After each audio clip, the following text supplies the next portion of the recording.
Alright, there we go. Good evening, everyone. It's your worst nightmare and dream come true. I'm Adrian Hallowell, broadcasting live to you.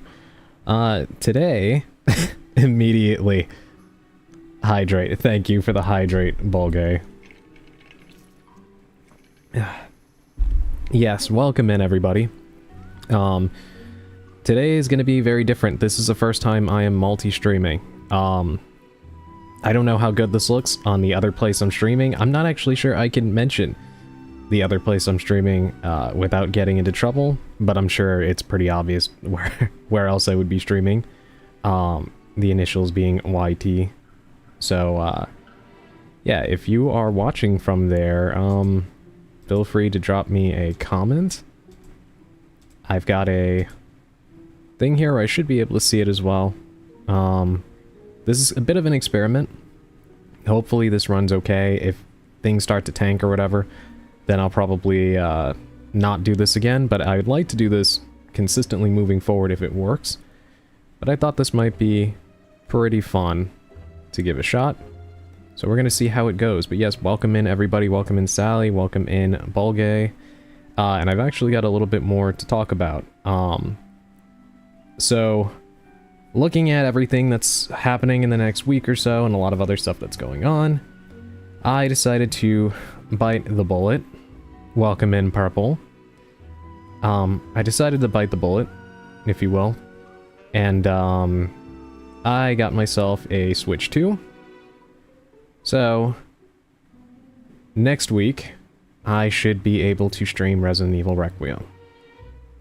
I wasn't going to do it, but saw an opportunity and took it. So, yeah, that's something to look forward to, I suppose. So hopefully I will be amongst the streamers next week, streaming Resident Evil Requiem. So we have that to look forward to. Let me see. Thank you so much, Purple. Yes, it is very exciting. I apologize if I don't sound particularly excited. I'm actually just concerned about OBS right now. I'm watching it so closely. Oh, thank you. Welcome in, Callisto. Thank you so much. Yes, I love your model too. I was actually looking at your VOD yesterday of the original Resident Evil 4. And I love your model as well. Very, very cool design. It seems that we, Twitch VTubers seem to have the best designs on Twitch. But yeah, thank you so much and welcome in. I'm so excited to play it too. And yes, Bulgay, it's on, it comes out on, Friday next week. Thank you, Bulgay, for the gifted sub. I appreciate that. Checking sound levels over here. Sounds good. It's just like 7 seconds. Okay, great. Thank you so much, Sally, for letting me know. I really appreciate that. I'm so glad that it, is working on the other side. That's good. That's good. Yeah, I'm not sure how much traction it's going to get over there, but hopefully, if there's anybody that prefers to watch over there, they are going to get to enjoy it as well. Oh, thanks. It's changing next month, and hard agree. Witches come in so many beautiful flavors. Yes, indeed, we do. But I can't wait to see your new model. That's exciting. Yeah, in fact, you know, hold on, wait a minute. I'm sorry, I always like to do this. Let me...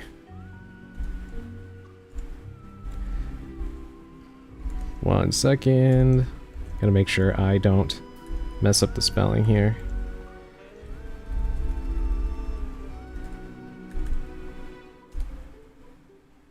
There we go. Yes, everybody please give Callisto Althea a follow. They're a fellow Witch VTuber. And also love Resident Evil, so we support other Witch VTubers here.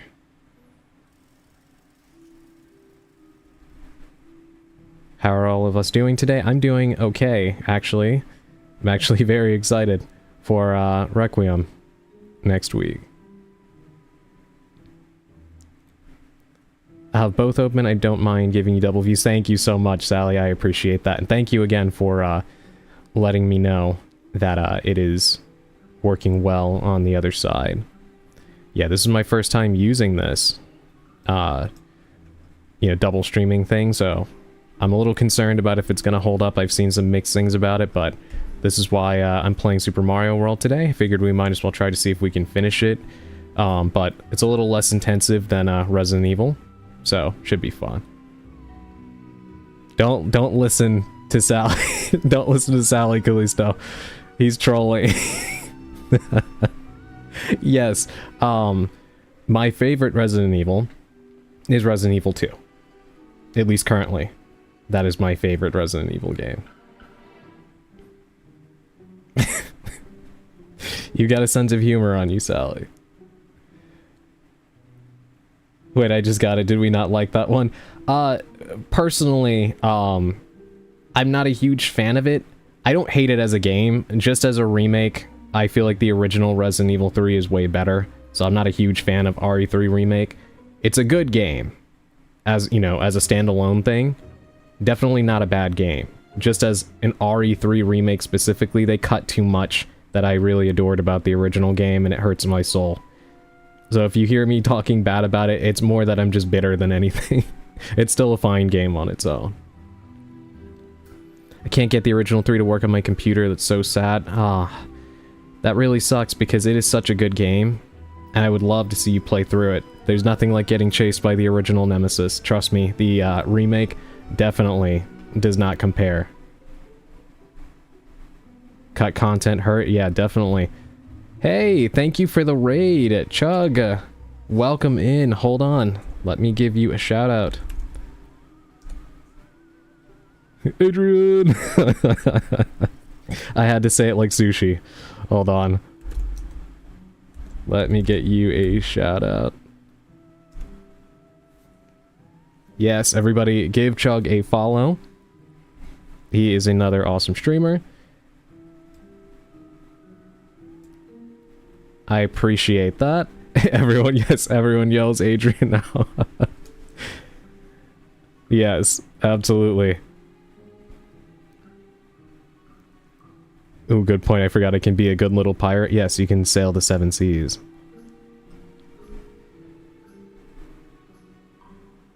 Yes, thank you again so much for the raid, everybody. I am Adrian Hallowell. I am a Cursed Witch VTuber. Today we're going to be playing some Super Mario World. If you have to raid and run, I totally understand that. Thank you for coming in. Take care of yourselves, do what you gotta do. But if you want to stay, then you get to see me play some Super Mario World. So hopefully that's pretty exciting for you. Seamless HD version Dolphin, yes. The amount of sicknesses I'm getting is unfair. Are you sick again, Purple? I really hope not. How you doing? I'm doing okay, actually. I was just talking to chat over here about how I'm looking forward to Resident Evil Requiem next week. On Friday next week. That should be really exciting. I can't wait for that. It's weird to think it's already here. I'm too excited for that. Are you going to stream it as well? So I am definitely looking forward to doing that.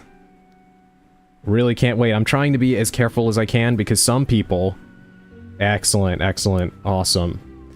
Yeah, some people have early copies. So I'm like nervous as hell about getting spoiled, so I'm like trying to stay out of all of the Resident Evil fan zones and stuff like that, and I'm really nervous about YouTube thumbnails with their spoilers. So I am like trying my hardest to avoid that. About to have to punch your sickness. I got the flu and bronchitis now? Oh my god, I'm so sorry to hear that, Purple. Jesus Christ. I played 1, 2, and 8, then playing through 4 now. 2 is currently my fave, but excited to see where 4 goes. Hey, you have awesome taste as well. Yes, Resident Evil 2, in my opinion, is by far the best game in the series. In close contention with the remake of 1. But yes, let me go ahead and move us over. We can keep talking as I play the game. I know I didn't do my typical tarot card reading, but I'm going to skip that today only because I started pretty late. And yeah, I don't want to hold us up anymore, so next time we will do that. Let's switch over.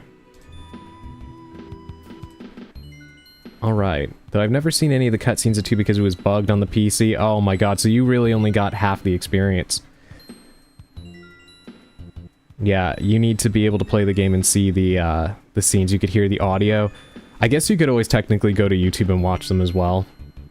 I guess that's kind of a good workaround. At least until you can get it working. Can't breathe, I can't eat, I can't hear, my body feels like it's killing itself and I'm on meds. I'm so sorry to hear that. I hope you feel better soon.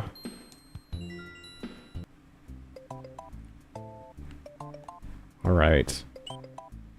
Cheese bridge era, should we start with this or should we... Alright, we'll do the cheese bridge. And then we'll go up and we'll do the other one up there. It's pretty funny to narrate what I thought was happening. That does sound like it would be pretty funny. Also, poor Purple, yeah. Guys, we love Purple here. Please, please take care of yourself, Purple, and I hope you feel better soon. Yeah, this level right here is the easier version of what's to come. Despite all the death saws that you see here. Because I think the other one up above is the butter bridge, if I'm not mistaken.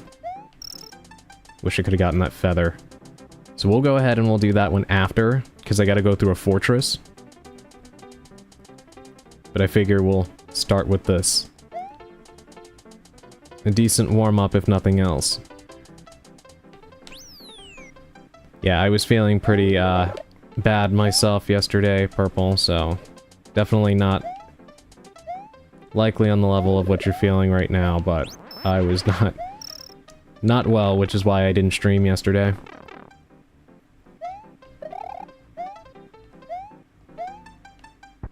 Are you going to the special world? Oh, yeah. Yeah, I already did, I think, 2 of them. Or 2 of the star ones, at least. I'm gonna do more as we play here, so I can try to unlock the special one.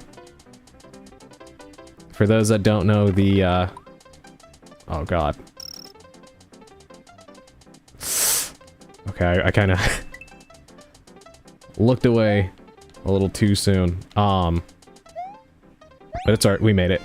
Yeah, for those that don't know, the special world is quite challenging.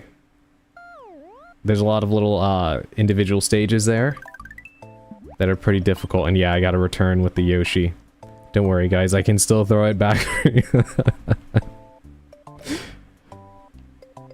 Alright, okay, we'll do Cookie Mountain. So that way it forms the ladder up, but then we won't do the castle. We'll go back and we'll go through the fortress so we can do the butter bridge.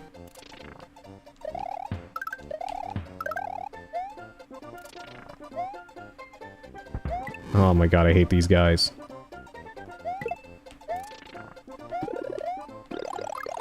Alright, not bad, not bad.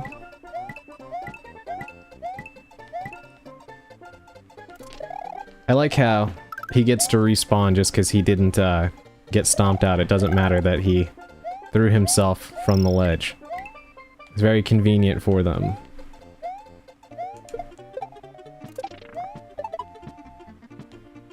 That should have been a 1-up, but I messed that up.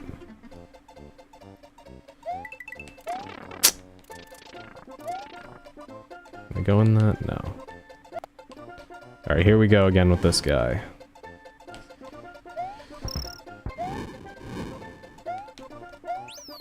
There we go.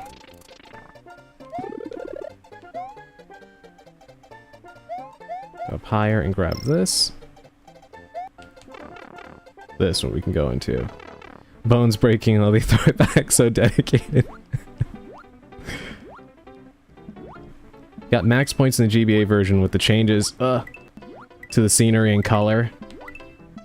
You are an epic gamer, Sally.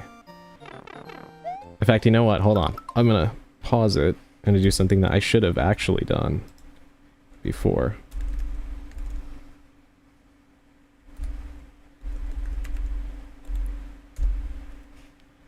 Is everybody give Sally a follow as well. Sometimes he plays Resident Evil games on stream with incredible challenges.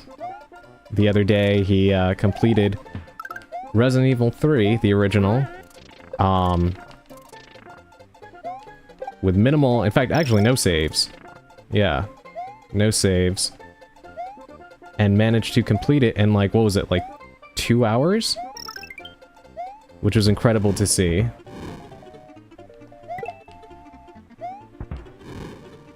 Definitely one of the best gamers I have ever seen. Of course. Alright, I don't even care, I'm just glad that we got through that. Going to blush and all. No saves? Yeah, he's incredible. No saves, the pain. Yeah, especially with Nemesis in that game. It was super impressive, to say the least.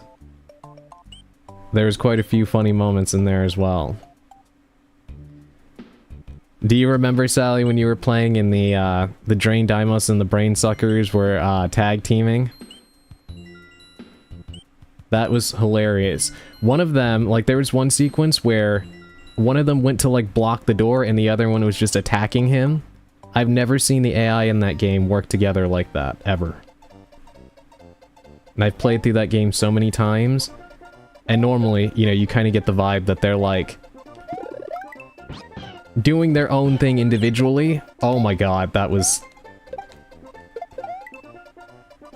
I have no clue how that happened. Alright, let's try this again. Yeah, I do think it was in the one I did casually where I died like 7 times, the guy blocking the elevator. Yes. Yeah, one of them grabbed you, and then the other one immediately goes to block the elevator. That was hilarious. There we go. Get over here.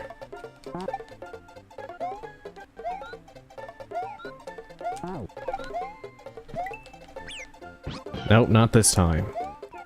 That should have popped this. There we go. There we go.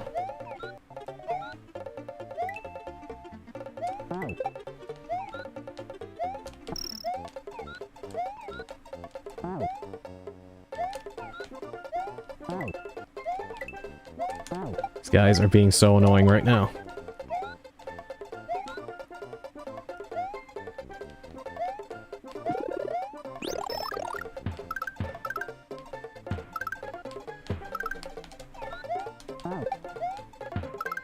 I wish there would have been a star in there.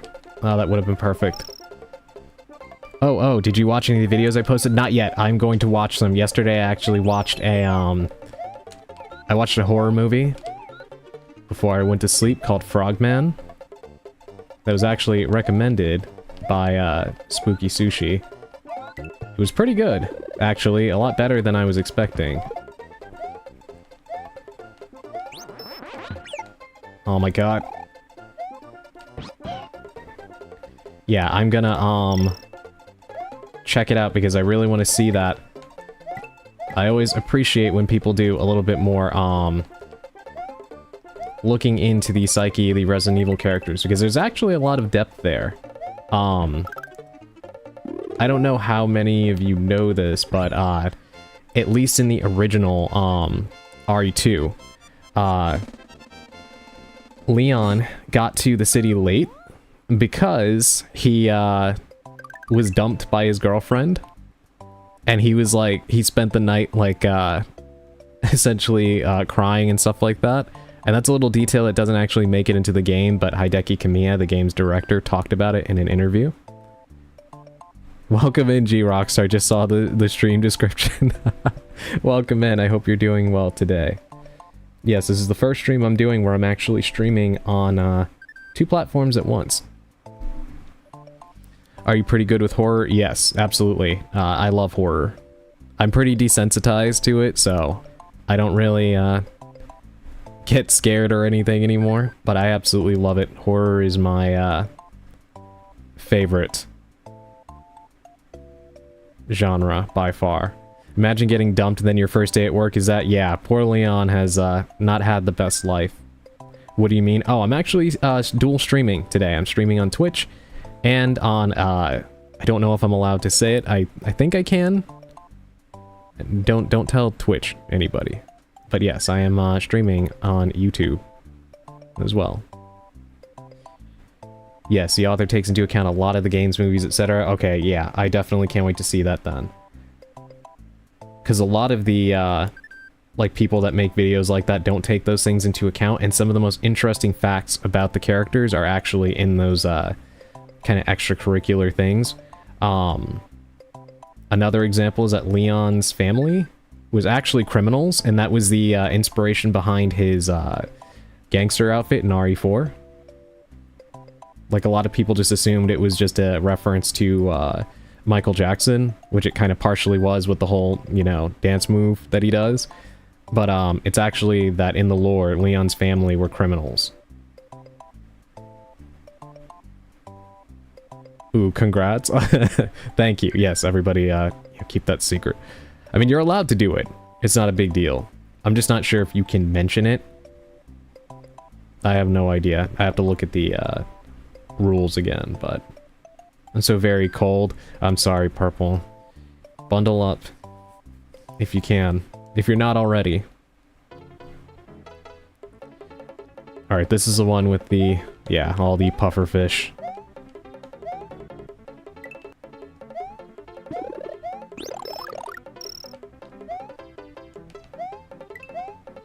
This one is pretty easy as long as you don't accidentally, hop into the water. In fact, actually, I think with Yoshi, you can just keep jumping off of him, but I don't want to accidentally risk clipping one wrong pixel.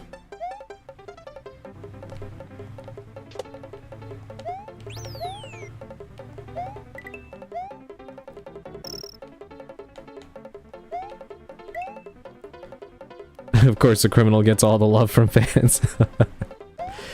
Yeah, apparently, the thing is, his family were criminals, and I think they were even, killed by, like, gang stuff, of course. That's what I meant by one wrong pixel.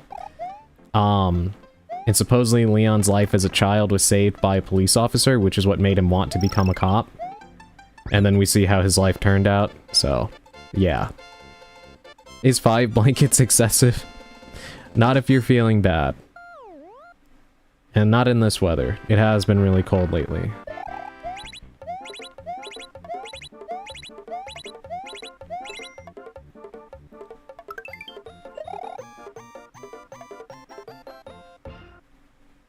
For those not subbed, we have an ad break starting in 3 minutes. Just to let you all know.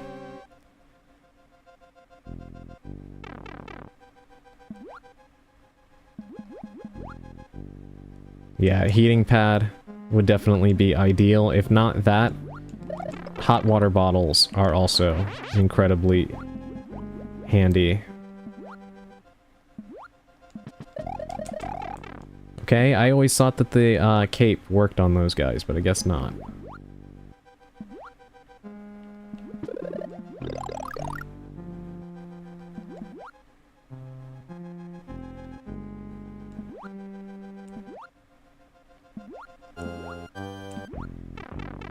God.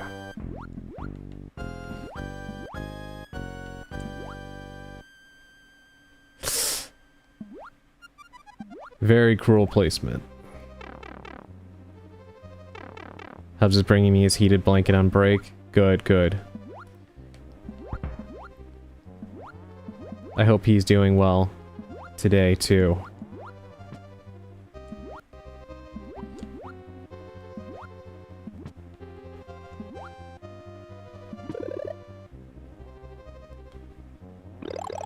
Thank goodness for these,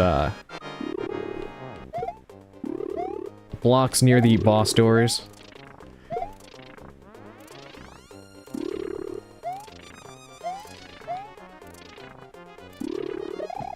Alright, I don't think so. Get out of here, Reznor. Go back to playing in 9 Inch Nails.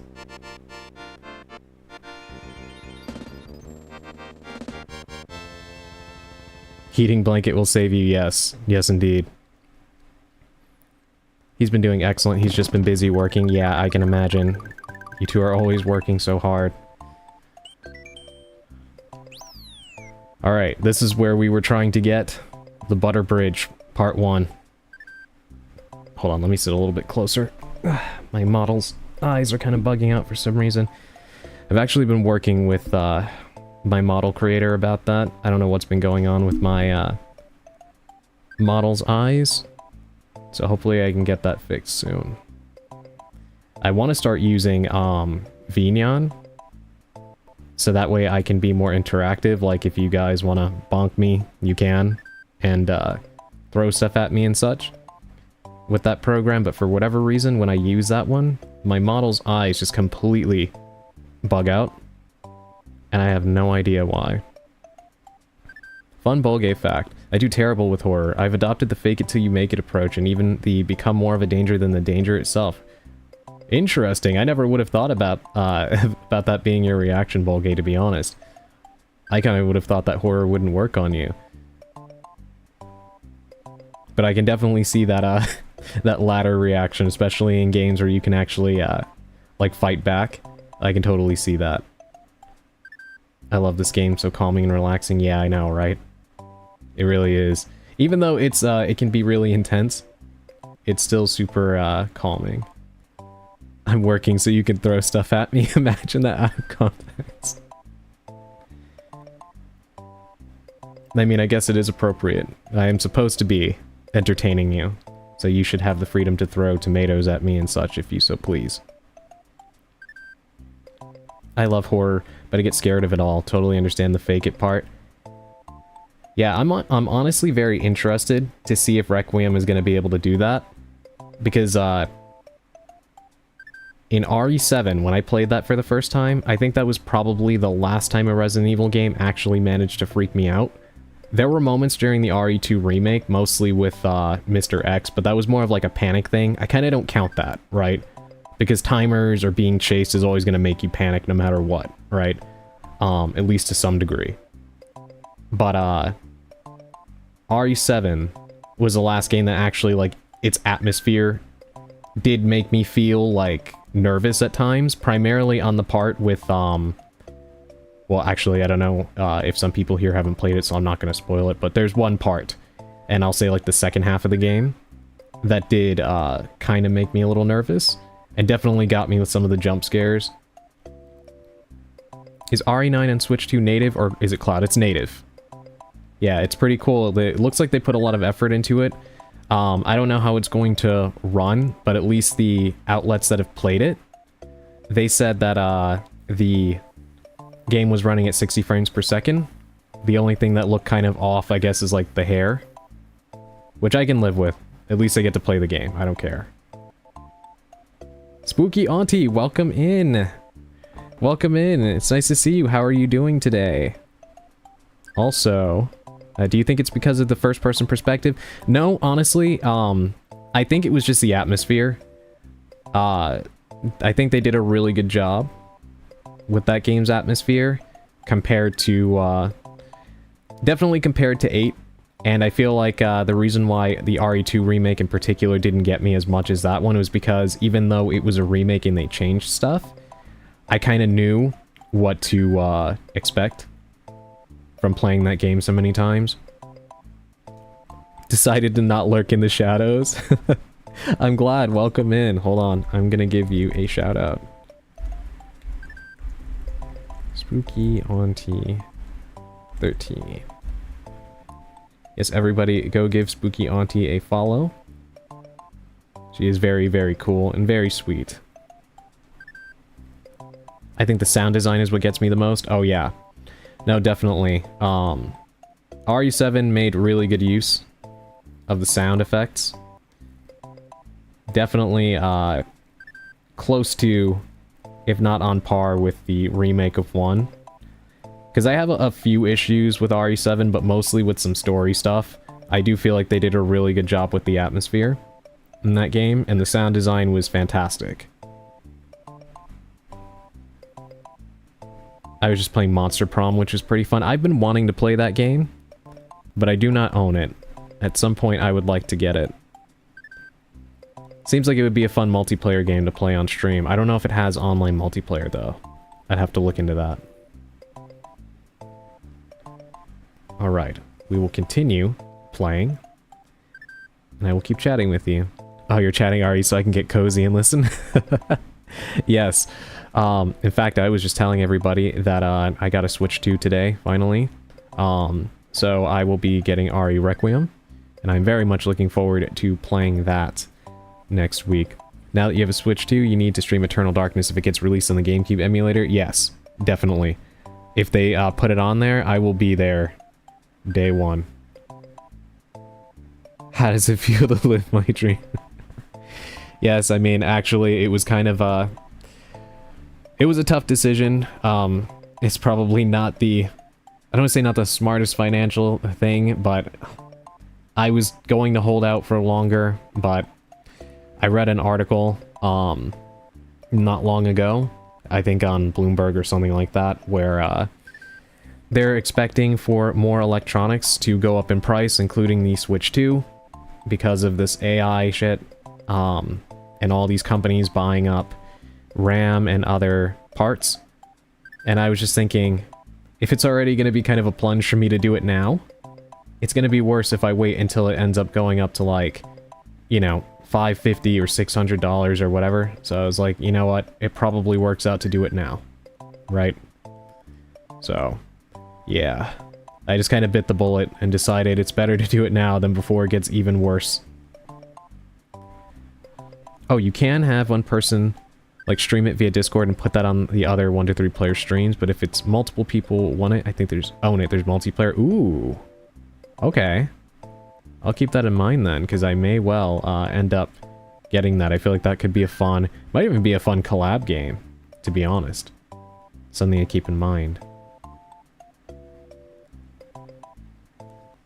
Alright, let's take a swing at the Butter Bridge while we continue talking. One thing I've kind of wanted to do, but I'm not sure if I'm going to get the opportunity to do it before Requiem releases, because I kind of have a busy next few days and busy next week. But I was kind of wanting to do a Resident Evil tier list stream. I thought that would have been fun and a good way for me to be able to yap about my feelings about some of the Resident Evil games, both positive and negative. Oh god. I knew this level was hard, but I totally forgot how difficult it is without the red switch. I wonder if I should go get that. Let me know if you want to date monsters together. Yes, I'd like that. I'll let you know, because I gotta grab the game. If Code Veronica makes less than B tier, I'm going to get angry. We shall see, we shall see. If I give away all of the answers now, then it wouldn't make for a very entertaining stream. Okay, let me come over here first. I think the red switch is in this level. The secret exit, if I'm not mistaken. Let's see if we can find it. Chat, I don't know how that happened. I'm not going to question it. I thought he would have got me there.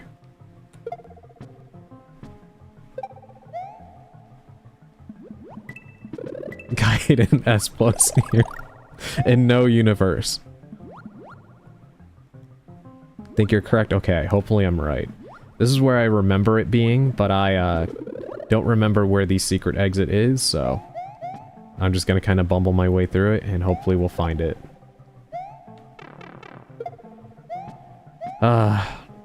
Just off by a slight pixel, and of course, I lose my mushroom.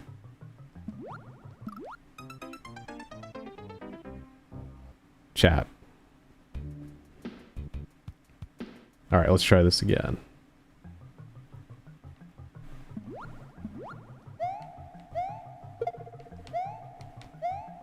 Alright, I'm not gonna bother even risking it with that guy. Let's just grab this. Yes, how's everybody's day been so far? Hope you've all been well. And I appreciate everybody showing up even though this was, not what was, scheduled. I know I was supposed to be on yesterday, I wasn't feeling well, and I really appreciate the well wishes and everybody showing up today despite it being not the day that was on the schedule. That means a lot.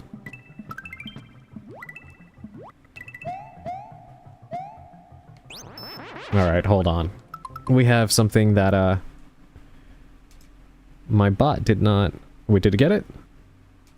Okay, good, good, good, good. Excellent. And thank you for the, Thank you for the compliments on the, Discord, Spooky Auntie. I actually do have some experience in putting together servers, so I'm glad it looks good. Thank you, Callisto, for showing up. Good luck with your mission to save the president's daughter. I hope it goes well for you. Enjoy your stream and enjoy RE4. I really appreciate it. Again, everybody give Callisto a follow if you haven't already, please. Adrian, we're here for you regardless of content. Thank you so much. I really appreciate that, Bulgay. The most important part is Leon Helm.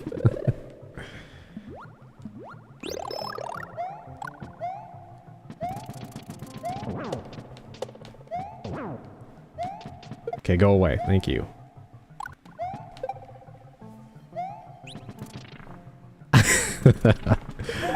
Welcome in, Chili Dog. I shouldn't be surprised this is how you make your entrance. I will take a sip in just a moment. I would have done it now, but I just got a star, so I need to use it before it goes away.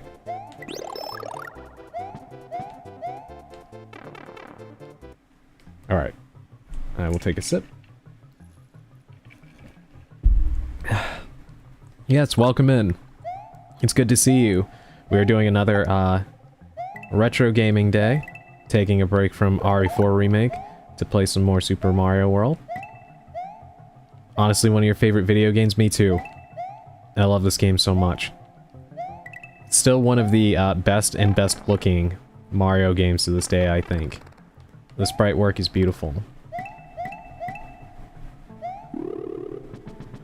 Alright, this is not gonna work. Alright, we have to run through again because we did not find the secret switch. Next time I won't use the, pipe. I don't know if that's how I missed it, but...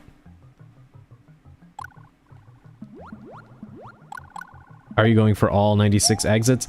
Not in one stream, but as I'm playing this game in general on my channel, yeah, I would like to try to get all of the exits, if possible. I did it years ago, but not for a very long time. I did it on the original SNES as well.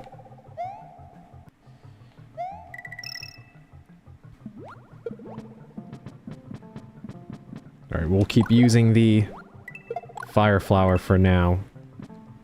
Wanna use the, keep the cape for later, just in case that's how we find the, exit.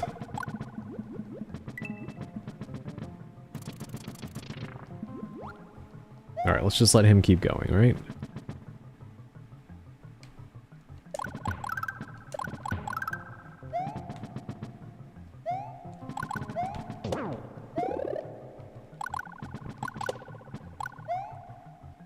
Alright. So we used that last time, let's not even touch that. Let's keep going this way.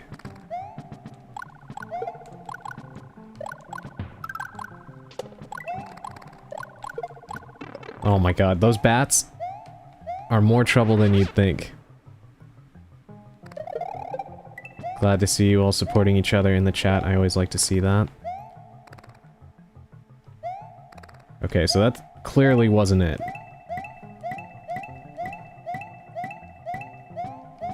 What am I missing?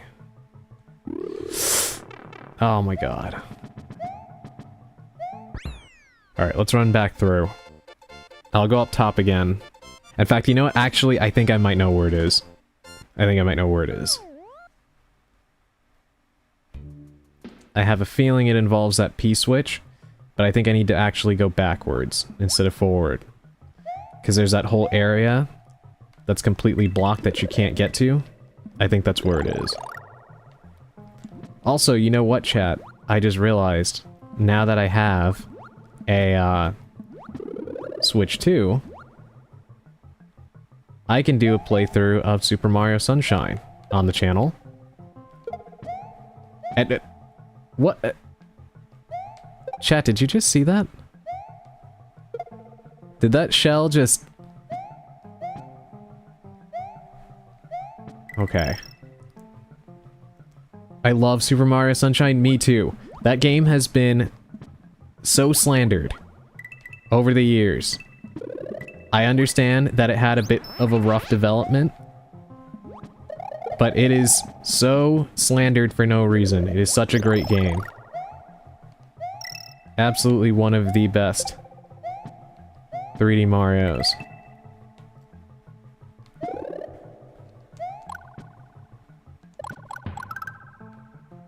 It really is, right? Alright, let's see. Alright, it's not there. Not there. Well, I gotta hop like that shell did. Have a great rest of the stream. Congrats on the Switch 2. Please stream Sunshine and see you all next time. Thank you for dropping in, G Rockstar. I really appreciate that. And yes, I definitely will be streaming that. Bowser talking was awesome. Yes. Yes, it was. I actually liked the first foray into voice acting in Mario in that game. That was another thing people were angry about that I really didn't understand why. I didn't think that they did a bad job at all. Okay, I'm gonna need... There we go. I don't even know how the hell he jumped up there. That was weird. Okay, let me just make myself at home here. I like it here. We like having you here, yes.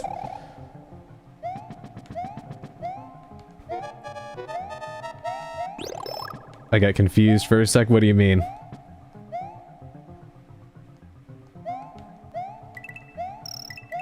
Okay. I am officially... People didn't like the voiceovers? Yeah. There was a lot of weird whining in the GameCube era about pretty much everything Nintendo was doing. People whined about the art style of the Wind Waker. People whined about, Luigi's Mansion not being a platformer. People whined about Super Mario Sunshine having voice acting and all sorts of other stuff. I don't know why. And here I am thinking all the way back to the Super Mario Brothers cartoon. Yes.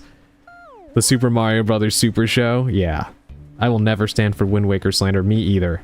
That game is fantastic, and it was fantastic when it came out as well. People were just... weird.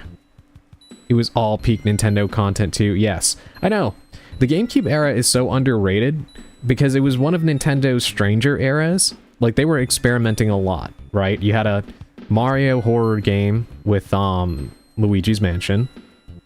You had Super Mario Sunshine, which was still like Super Mario 64 in style, but you know, more experimental. Wind Waker with a refreshing art style, right? Not that I don't like Ocarina of Time and Majora's Mask's art, because I do. Ocarina of Time is my favorite game of all time. But it was refreshing, and it fit, you know, the theming and the story of the game very well. It would not have worked, I think, with Ocarina's art style. You had games like F-Zero GX, Eternal Darkness, and all sorts of other strange things like Chibi Robo, which is another game I want to play on stream, that I've never played before but always wanted to. So it's like, yeah, you had all sorts of very interesting games during the GameCube era, and people were just oddly hostile towards everything they did.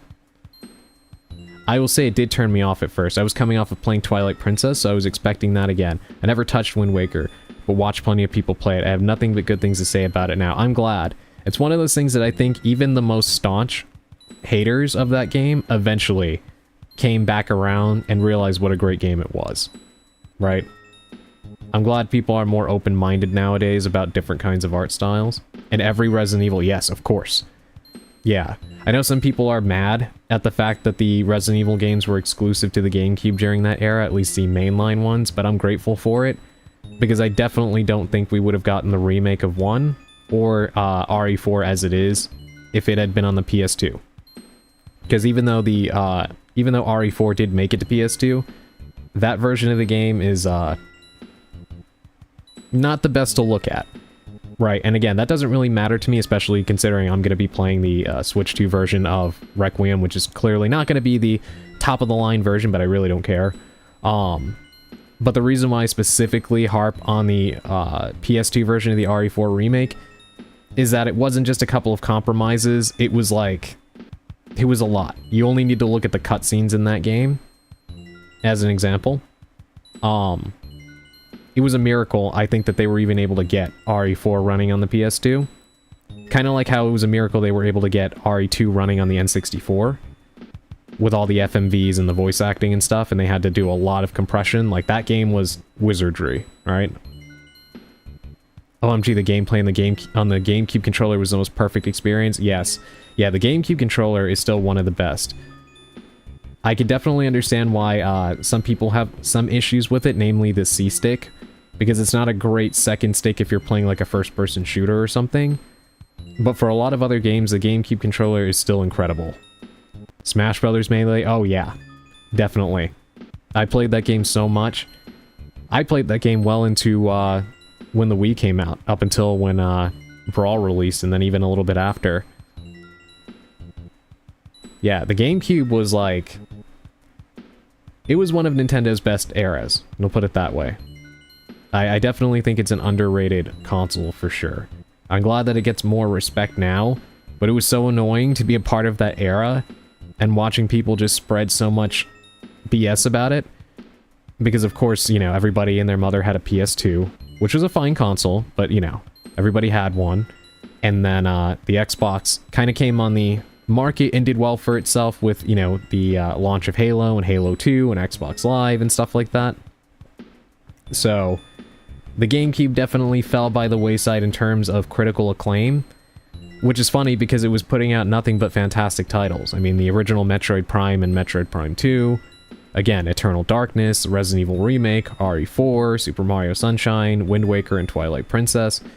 There's like no shortage of games that you could cite as fantastic that came out on the GameCube.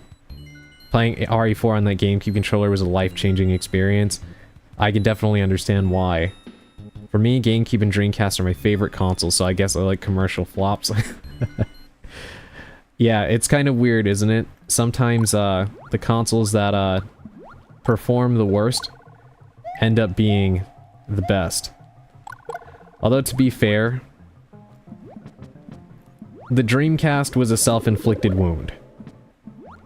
Right. Nintendo obviously made choices with the GameCube that did hurt them, mainly the mini discs, no DVD player in an era where people really cared about that sort of thing, and of course no online multiplayer during the dawn of that. But the games were still top-notch, right? And they were trying their hardest to make it a success.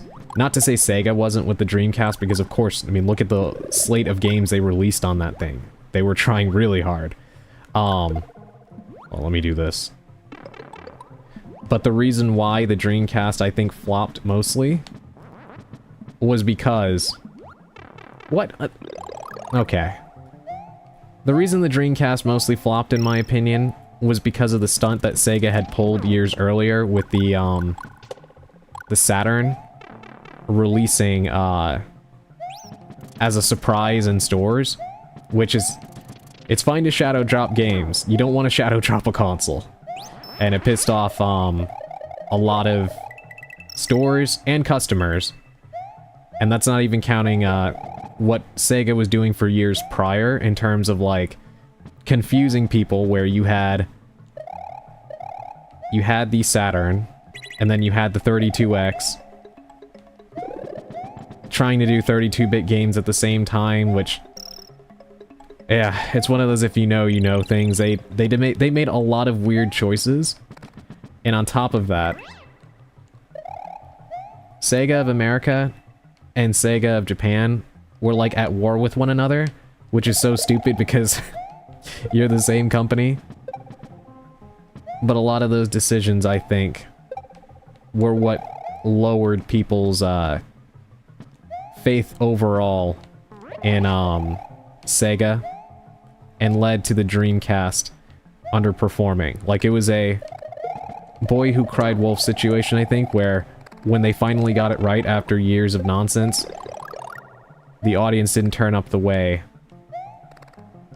they did before. That makes sense. Hold on, chat, let me catch up with you. Oh, those fucking add-ons? Yeah. I still laugh looking back at the AVGN video where he was like plugging all the stuff in. There was way too many additions to the Genesis / Mega Drive.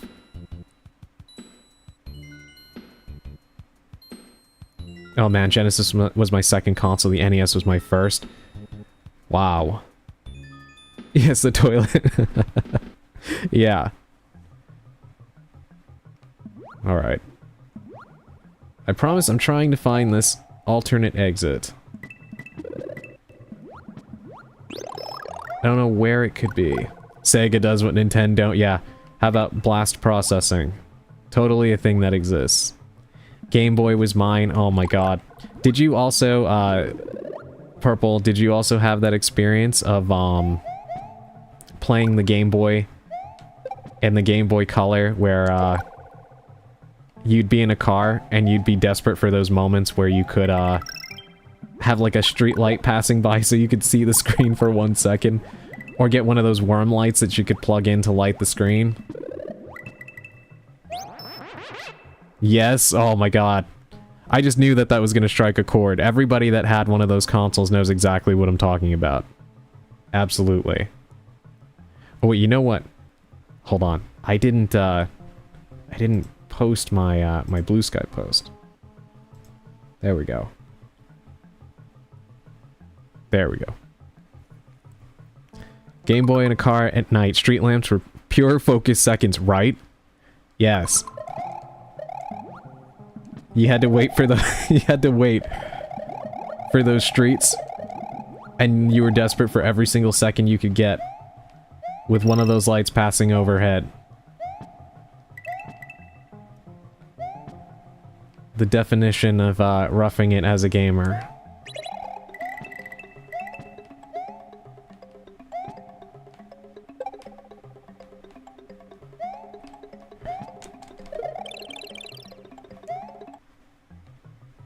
Okay, so it's definitely not over here. Let me try to keep this, cape. Because the only thing I can think of now... In fact, let's do this. In case I get hit. Is towards the end, maybe? And try to take flight.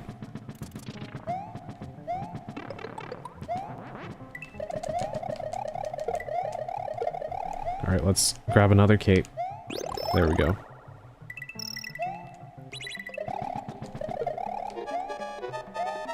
Yes, I know, I know. Right, yeah, let's try. Did this before, nothing up there.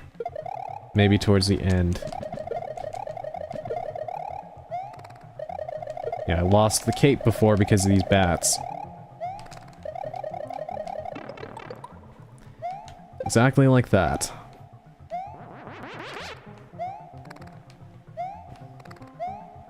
Come on. How did... Oh my god.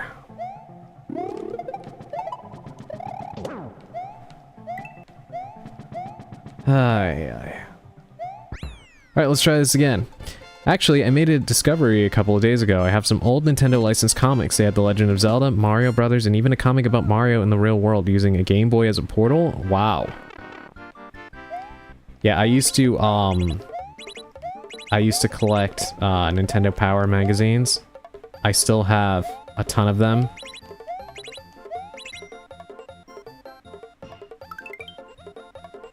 That was such a good magazine.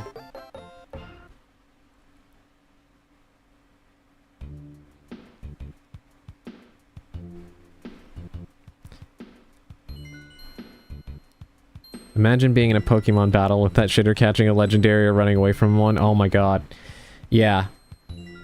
Playing Pokemon at that time, oh my goodness. Especially when Gold and Silver came out, and they actually had the internal clock.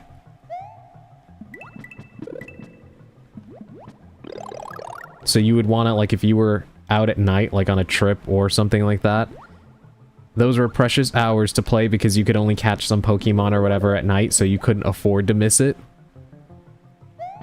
Pokemon Crystal is my favorite still to this day. I loved that game. Yes, for me, I think it's probably Pokemon Yellow, and then followed by Crystal.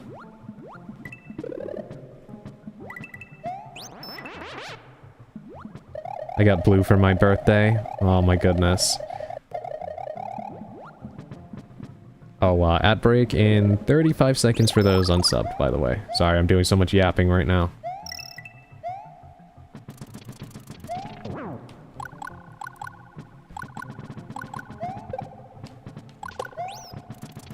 Alright, let's just try to get through to the end here. Best I can without getting hit.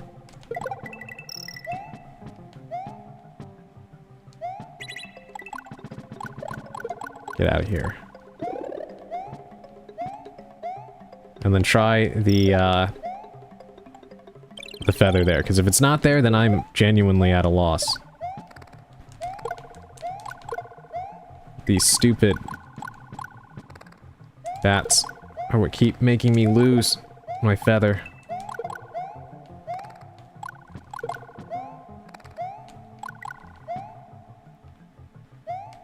Now these guys aren't gonna help, but...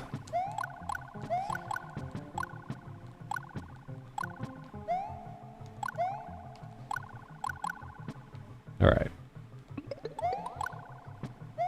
Let's give this a shot. I'm gonna have to kinda like...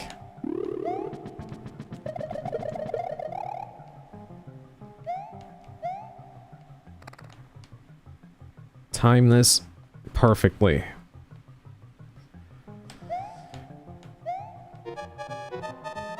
Is there any way I... Okay, there we go. I wasn't sure if that guy could be taken out that way. Alright, let's try this.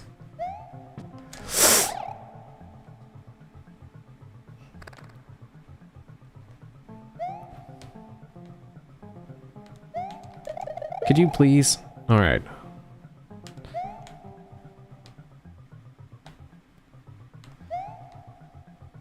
I need just enough speed to take off. Nope. Damn. I'm puzzled. Do any of you know where the secret exit is? In this level? Let me catch up with the chat, make sure I didn't miss anything.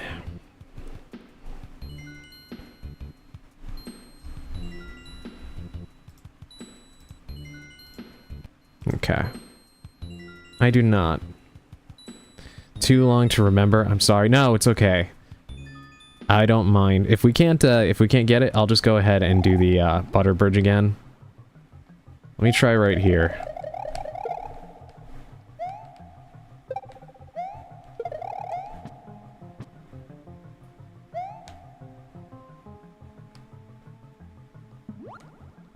I just legitimately can't remember if get out of here. Please stop. I hate that these guys respawn. Okay, so there's a ceiling up there. So it's not there. Let's try it this way.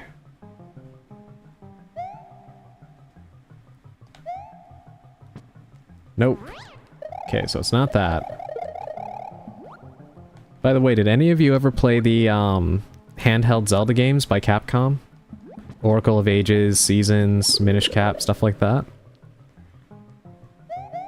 Those were really good too.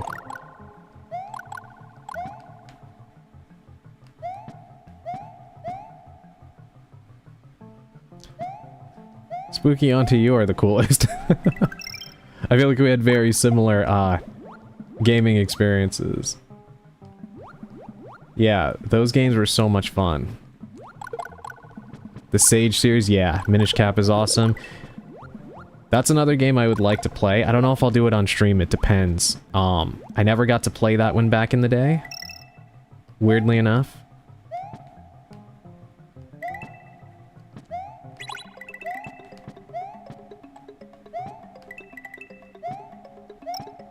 There it is. Oh my god, it was right in front of my face the whole time.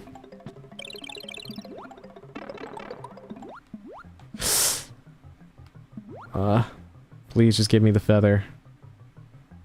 There we go. Finally, we did it. I apologize to all the Super Mario World pros out there. That was probably painful to watch, but it's been a while. Cut me some slack.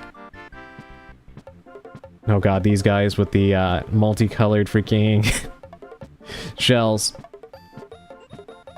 Alright, here we go.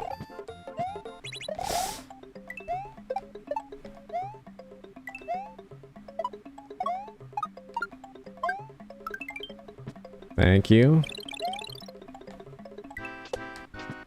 There we go, and now you're trapped, so I can go ahead and get all of these coins in peace.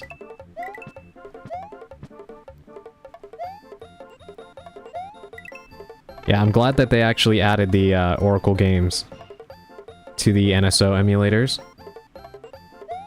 I want to replay them sometime.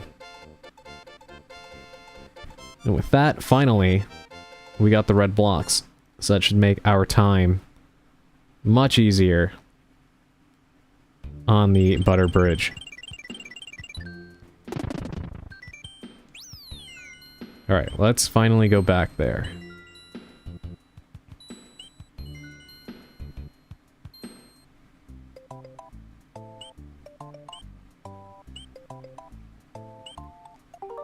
Let's create a suspend point. There we go. Alright. Take two.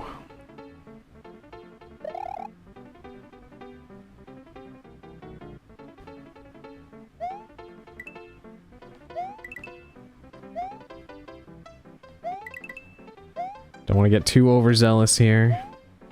I gotta be careful with some of these platforms because they'll lower a little bit too far for me to jump. This is what I mean. Okay. Yeah, you have to, like, really find a middle ground between waiting for the camera to get close enough, but not too much.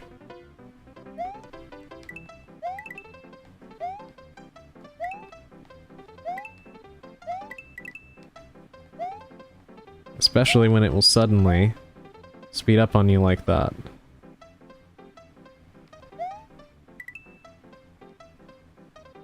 Think of it like the whole Pokemon style of having the same story but different things happening. Yeah. Yeah, it was pretty unique. I think there were certain, like, bosses and special battles, if you actually linked up with somebody else, if I'm not mistaken, that had the opposing game. And they both had their own unique gimmicks, too. So in one, you can actually control the seasons. And then the other one, you can time travel. Which was really cool. There was actually supposed to be a third game as well that didn't end up releasing. But the content from that game ended up being folded into both versions, I think. If I'm not mistaken. And what's crazy about that is, fun fact, the director, if I'm not mistaken, of the Oracle games ended up becoming the director of Breath of the Wild. He left Capcom and joined Nintendo years later. Crazy, right?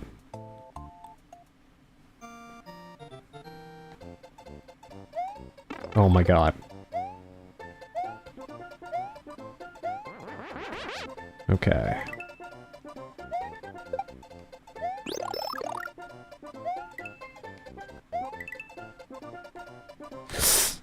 Oh my god. I slipped off the edge.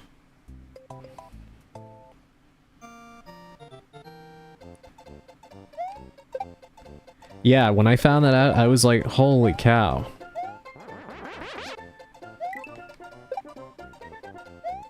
Yeah, he was the director of Breath of the Wild. He used to work at Capcom, and he was the guy that I believe was the director of the Oracle games.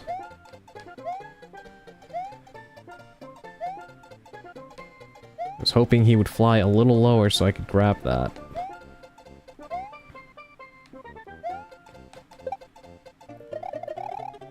Alright, let me... Okay, yeah, go ahead, go ahead, go ahead. Perfect. Just that. I was hoping it was a Yoshi. Eiji Aonuma? No, he's the producer. Aonuma is still the producer for the series, but the director of Breath of the Wild, was the director of the, Oracle of Ages and Seasons games. He worked at Capcom.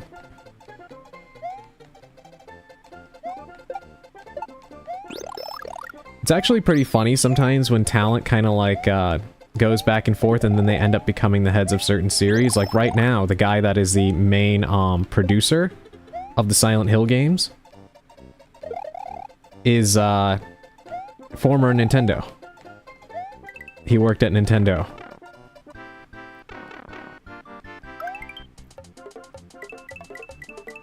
Which I thought was pretty fascinating.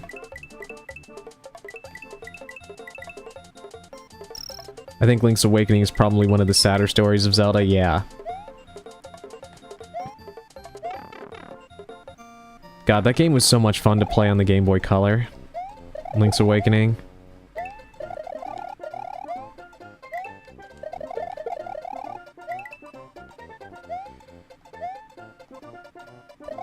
I'm glad that they also put the original up on the NSO, despite the fact that they remade it. I always appreciate when companies do that, because even though you remade it, I still want to play the original sometimes.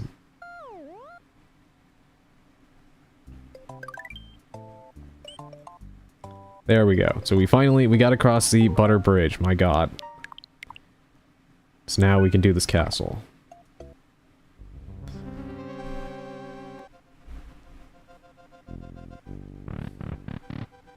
I always love when Mario goes up to the door and he just kind of looks up like he's intimidated.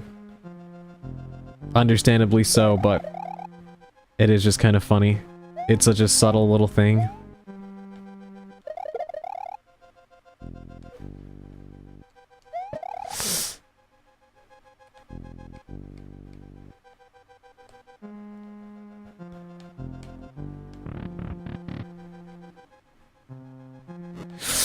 This is actually a part where having the cape kind of hurts you. Because if you get too much speed and then run and jump, you'll take flight right into those spikes. You have to be really careful. Alright, there we go.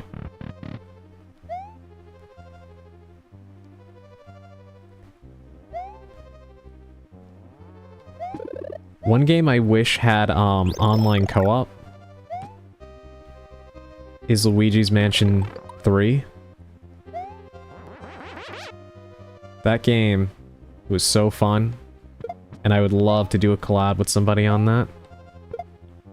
I wish the story co-op had online multiplayer.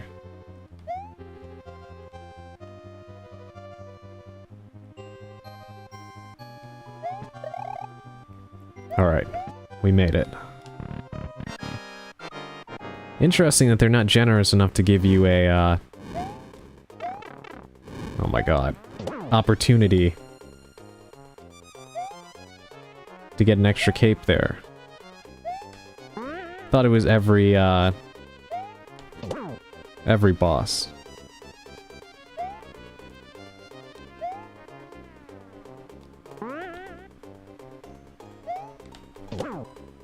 But we didn't need it. We got him.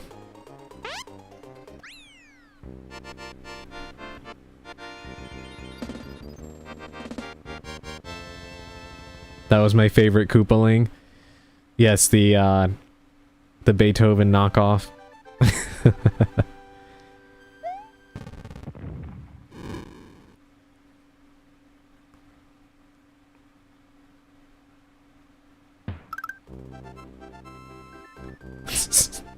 I love that it took off for no reason, and I love the cute little bandage it gives the hill in the back. Ludwig von Koopa's days of composing Koopa symphonies in Castle Number 4 are over. The Forest of Illusion lies ahead. Mario must use his brain to solve the puzzle of this perplexing forest.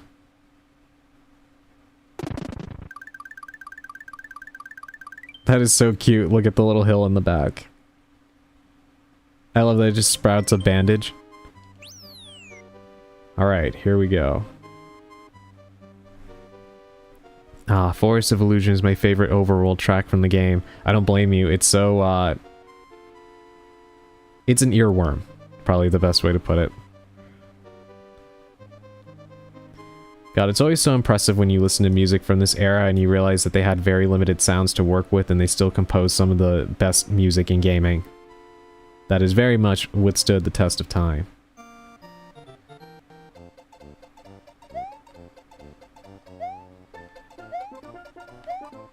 I need your shell, sir.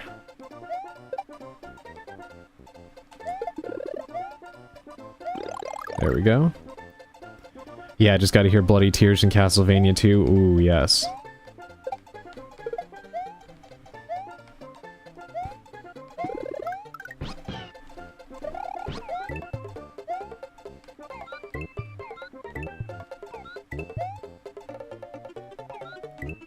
Thank goodness Yoshi can eat the wigglers.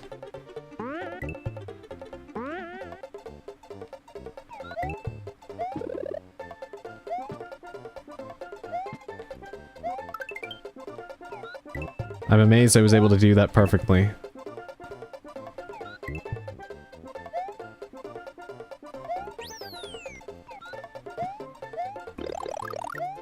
Not what I wanted, but I'll take it.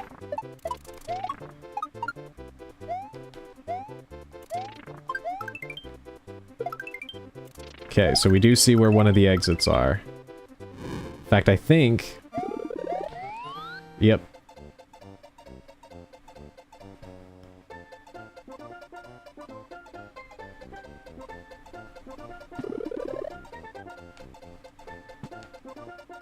We just need for this to wear off and then we can grab the key.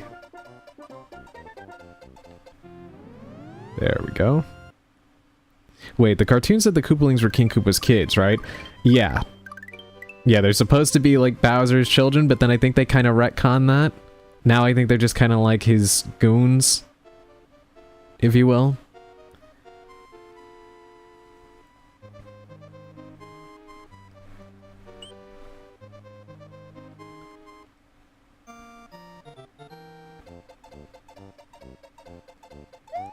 Alright, now we can complete this the traditional way.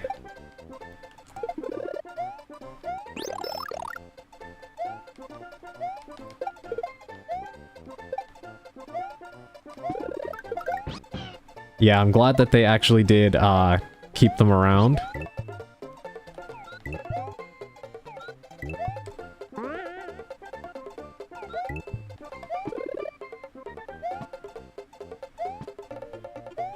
The only daughter he had was Wendy, yeah.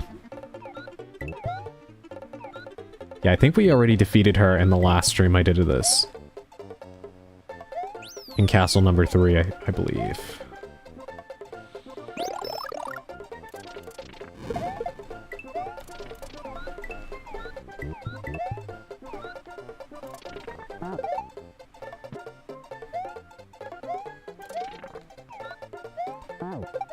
What I want to know is why these guys are inside of blocks anyway. Like, how does that work for them? I cannot imagine that that is comfortable.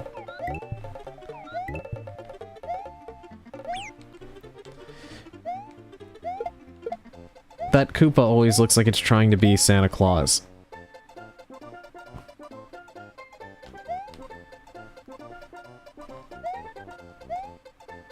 There we go. I think my brain's broken, I'm so confused. What do you mean?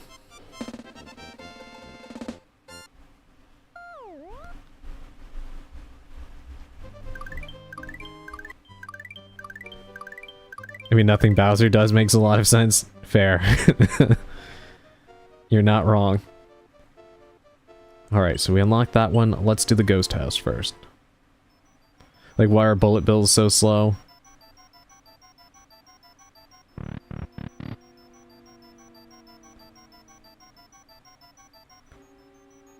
Yeah, that is a good point. I'd also like to know why those ghosts in particular, like the boos, are shy, right? That's why they do the little cute hiding their face thing. Or otherwise freezing in place. But then you have those that just do not care at all. Those guys right there. I'd like to know what makes them so special.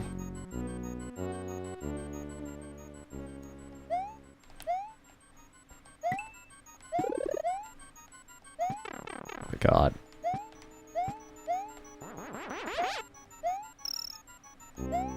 Oh goodness. Not what I was trying to do. I think there's a secret exit in here. Alright, I'll take that and immediately lose it. I do like that some of these guys are just making funny faces while haunting the ever-loving shit out of you.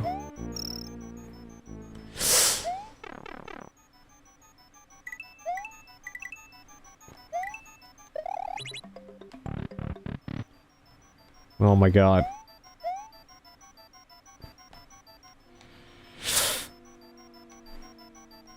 Oh, that was close.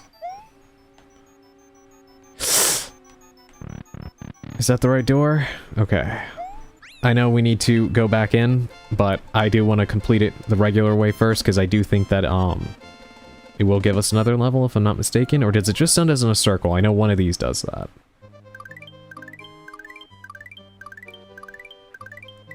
Okay. Yeah, we did get another level. Why are shy guys called that when it's the boos that are shy? You know what, Bulgay, you're asking the real questions. That is a great question. That is a very good question. I mean, the boos, their name does make sense, of course. But it is quite funny to think about. Oh my god, I hate this guy. Come here. There we go.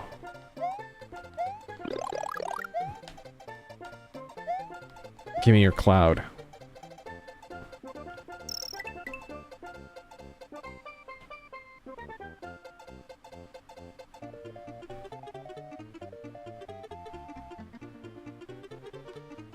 I was terrified I was gonna land on a top of pit or something. Someone said my Bing Bong looked like the Duolingo bird. Yeah, actually, I thought it was. I thought it was that too.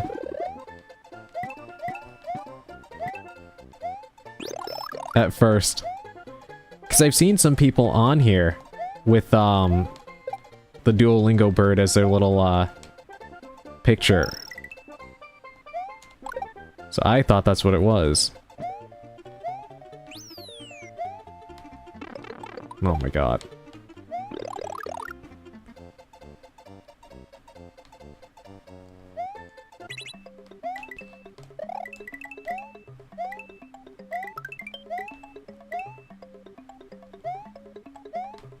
Yeah, I see you. Please do not stomp on my head. Okay, not where I thought that was gonna take me. What in the world? I forgot about this.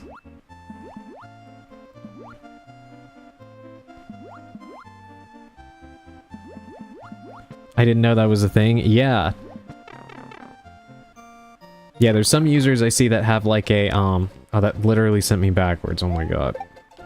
I've seen some users that have the little, Duolingo bird, but, wearing like a headset.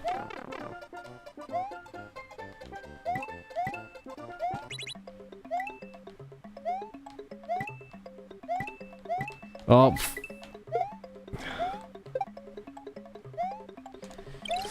Get out of here. Goodness.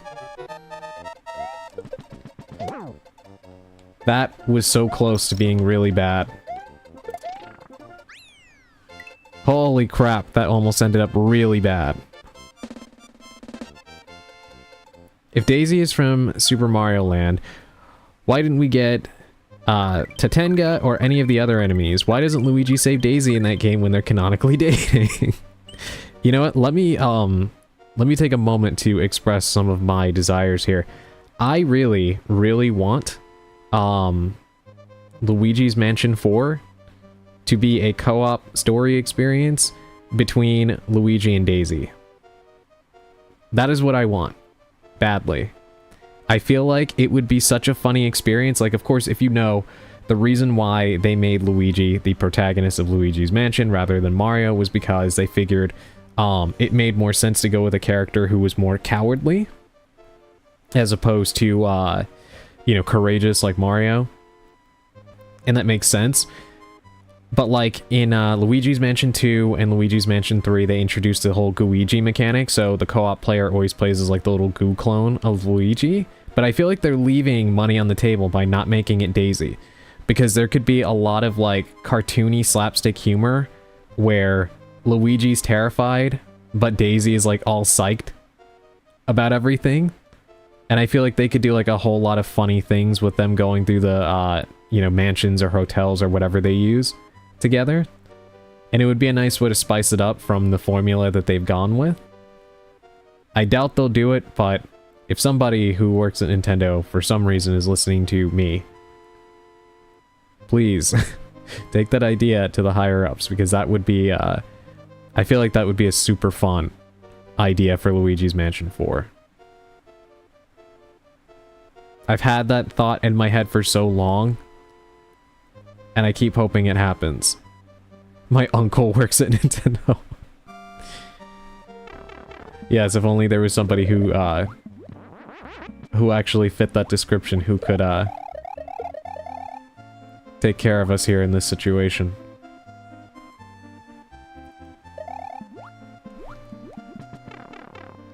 Okay, I thought I would be able to get out of that. And I thought that that block would actually take care of him, but I guess not.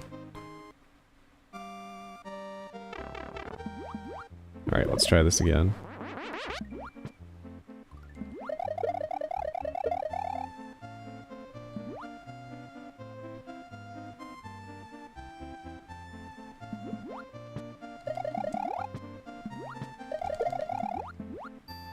Alright, we shall.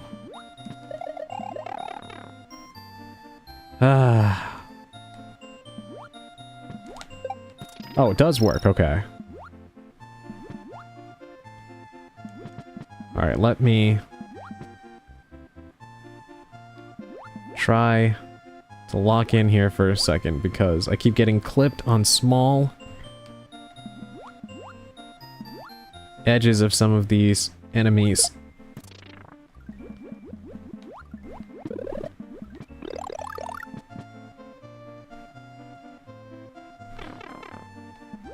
Of course.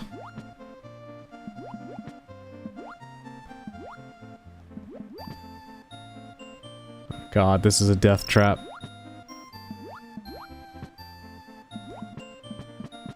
Funny part is, honestly, most of this is just rust because I haven't played this game in so long.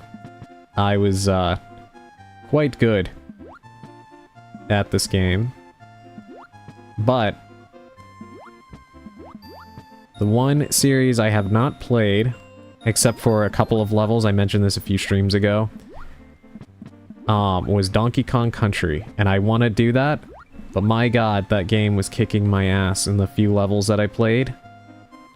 So that's definitely going to be a, interesting challenge, to say the least. Alright, so we found the secret exit here. Thank goodness.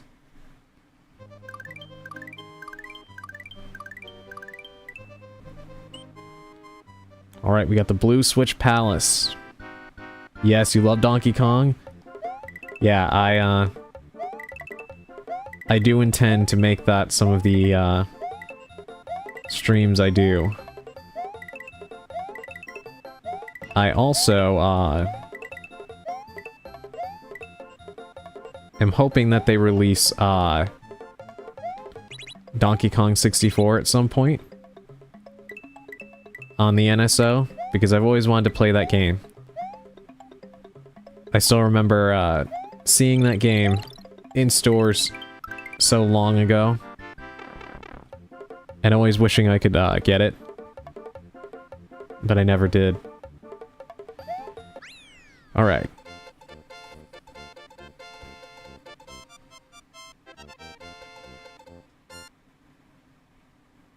Awesome. So now we've got those. That'll help us out a little bit.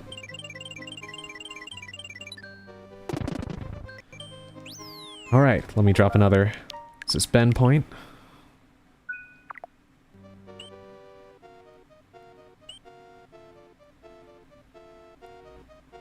Should I just get this one out of the way? Ad break in 1 minute for those not subbed. I remember playing Diddy Kong Racing so much when I was a kid. I've heard nothing but good things about that game. I never got to play it, but I've heard a lot of people say that they liked it more than Mario Kart 64. I'd like to see what the hype is about because I was all about Mario Kart 64. So that would be interesting. Which of the characters did you main in that game? It's kind of funny that Conker made it onto the list of drivers, considering the game he would end up leading. I know they had no way of knowing that at the time, but, you know, retroactively, it's pretty funny.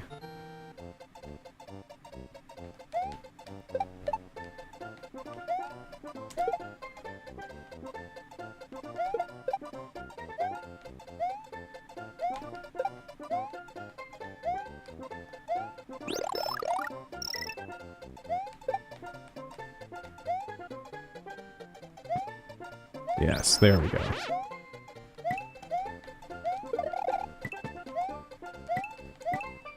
God, it's been so long.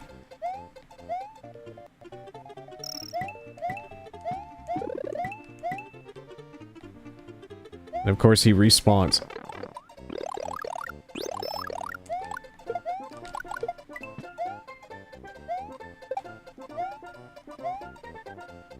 God, he makes traversing this level such a pain.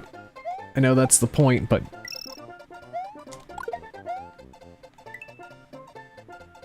Alright, let's go up. Grab this.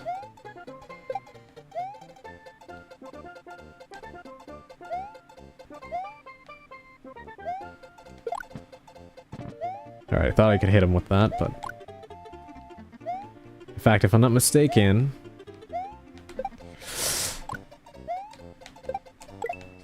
There we go.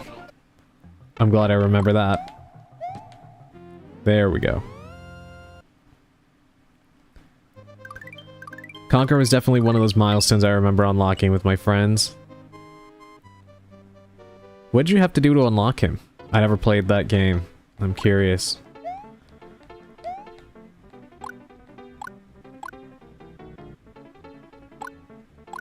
I think every time I've seen people play Diddy Kong Racing, like on YouTube videos and such, all the characters are already unlocked. And did you ever play the port that they did to the DS? I didn't, but I always thought it was cool at the time that that was able to happen because, you know, I guess it's relatively unsurprising now in a world where Microsoft's games keep ending up on everything. But having Rare port some of their old stuff to the DS and, you know, Game Boy and stuff like that, even after they got purchased, was pretty cool to see at the time. Shoot, I got it wrong. Conker is unlocked from the beginning. Oh, okay. Was it Banjo maybe you were thinking about? Because I think Banjo's in that game too, right? If I'm not mistaken.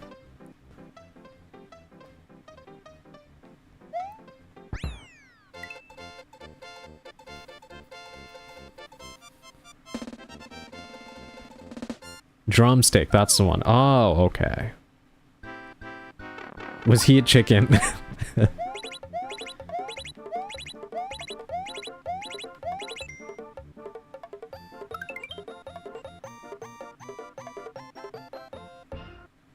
Hell yeah.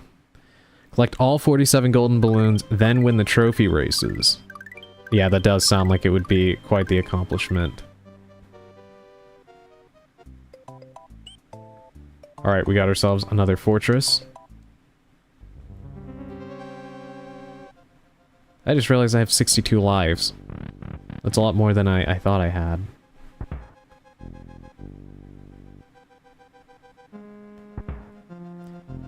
Those little things, the ceiling there, when I used to play this as a kid, I always envisioned that that was like a giant loaf of bread. Which of course is ridiculous, but I really wasn't sure how to interpret that. Which I guess is just supposed to be like a section of ceiling, but... for some reason I imagined it was bread.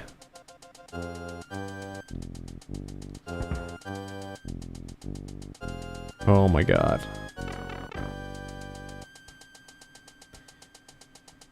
Yeah, this is one of those times where the camera will push you into harm's way. And yes, Banjo was playable. Oh shit. That's his first appearance, actually? Really?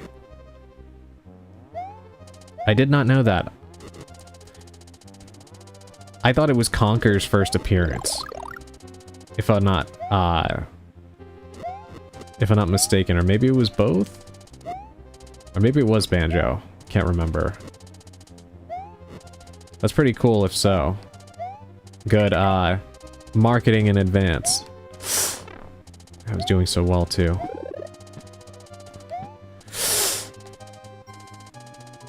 Alright, please stop respawning the saw blades. Okay.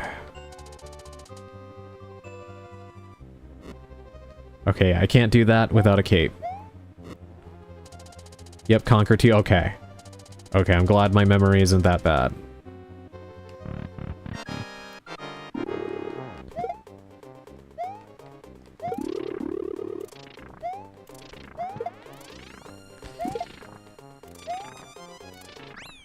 Whew. Looks like Rare said, hey, people like these characters, let's bring them back. Alright, that was actually pretty fast. But we still have one last secret in here. But we need to come back with a feather. For now, let us enjoy the beautiful music here. And do another Star World.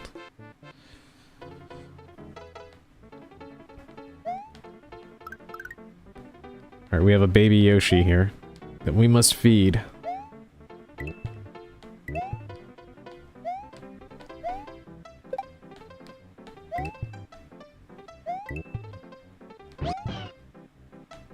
There we go. Got ourselves a feather, and if we come back down, we have a flying Yoshi.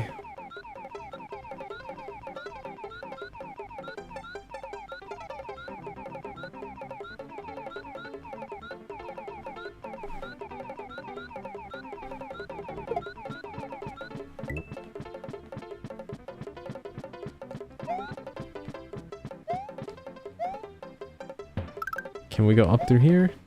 No. Now I think the bottom route has the key.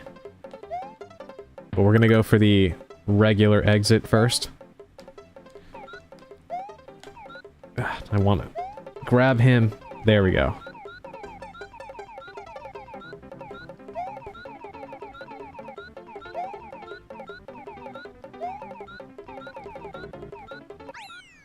I prefer how they manage Yoshi's in the GBA release. How is that different? I never actually played the Game Boy Advance version of Super Mario World. I did play the Game Boy Advance version of Super Mario 2.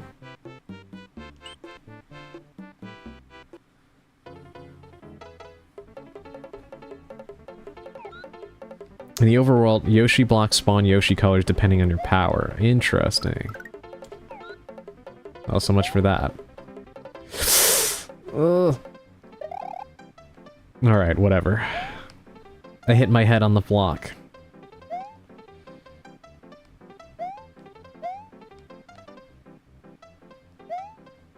Sorry, Yoshi. But I don't think I can actually use Yoshi anyway for what I'm gonna do. We need to go below the level this time, if I'm not mistaken, to get the secret exit.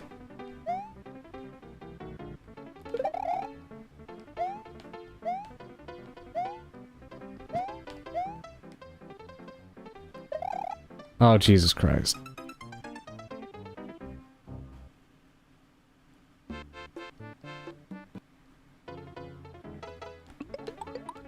Alright, thank goodness I still had a cape.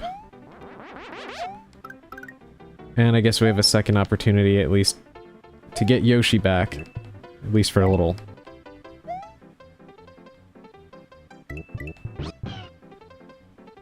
There we go.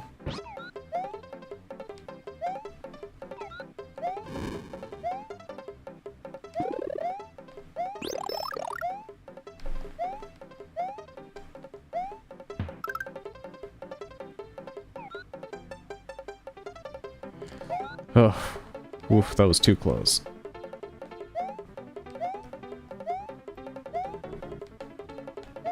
Okay, yes.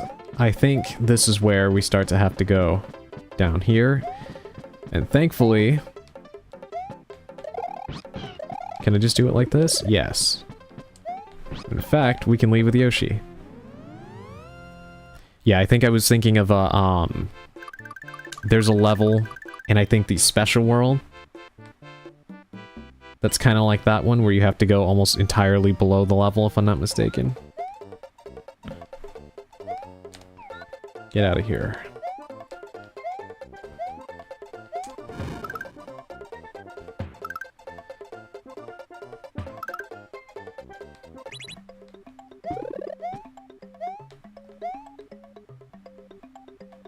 What is going on?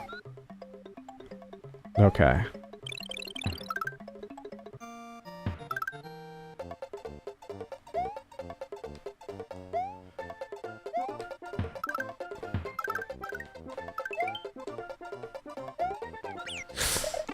Oh my god. Almost a disaster scenario.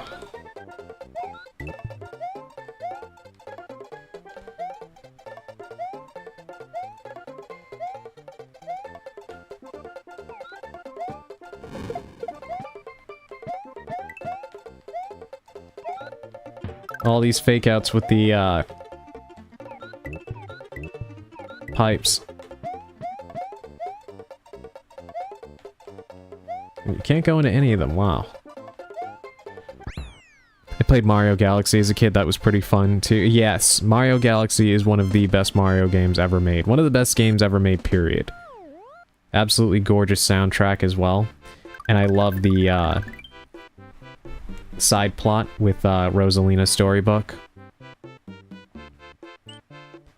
And her whole backstory. Mario Galaxy soundtrack is top 5. Oh, definitely. Yeah, they actually re-released it and 2, which I'm actually excited about, because I never played 2, I only got to play 1 at the time.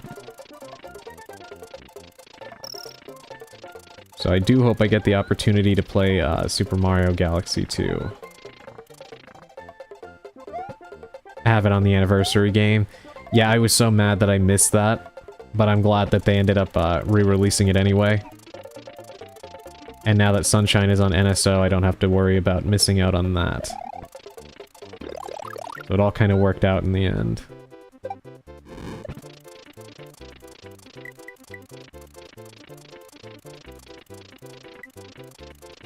It was a scam, but Sunshine Portable, yeah.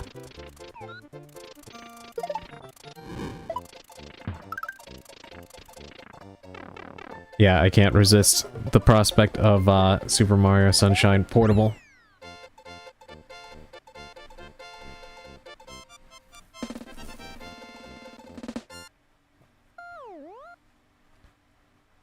Did that make the bridge? No. Where does this one take me? Oh, right here. Okay. Yeah, and I guess if we didn't get the... I think there's another exit from the, ghost house that builds a bridge here, I think.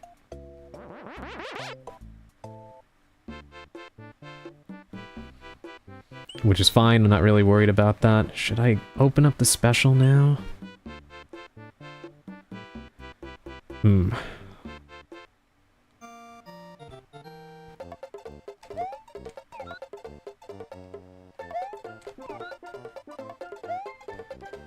Alright, I will try.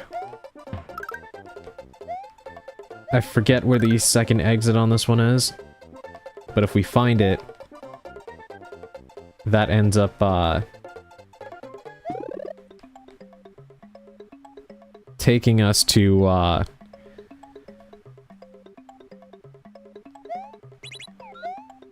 taking us to the special world, if I'm not mistaken.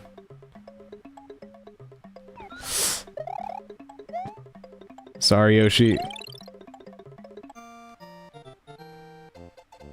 Trying to slide underneath. There we go.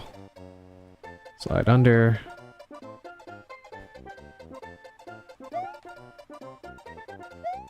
And there we go.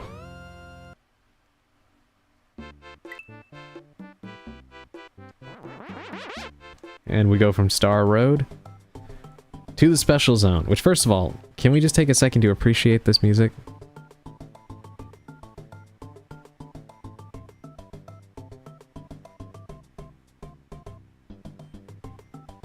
So good.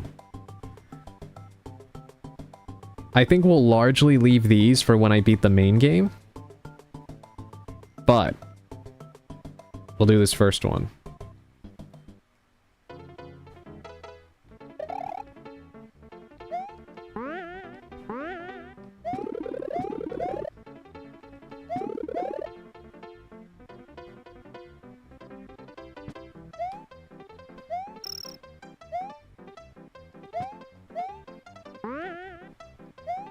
This and the GoldenEye pause music, right?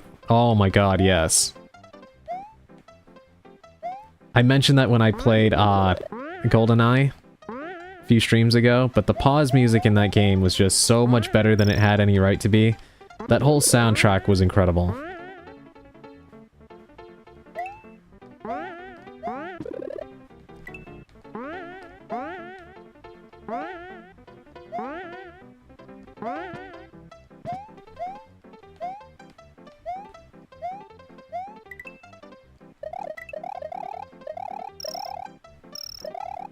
Damn, we missed that one.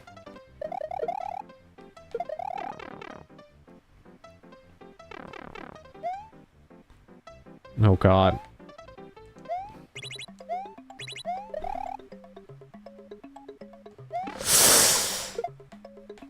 At least I managed to knock him off.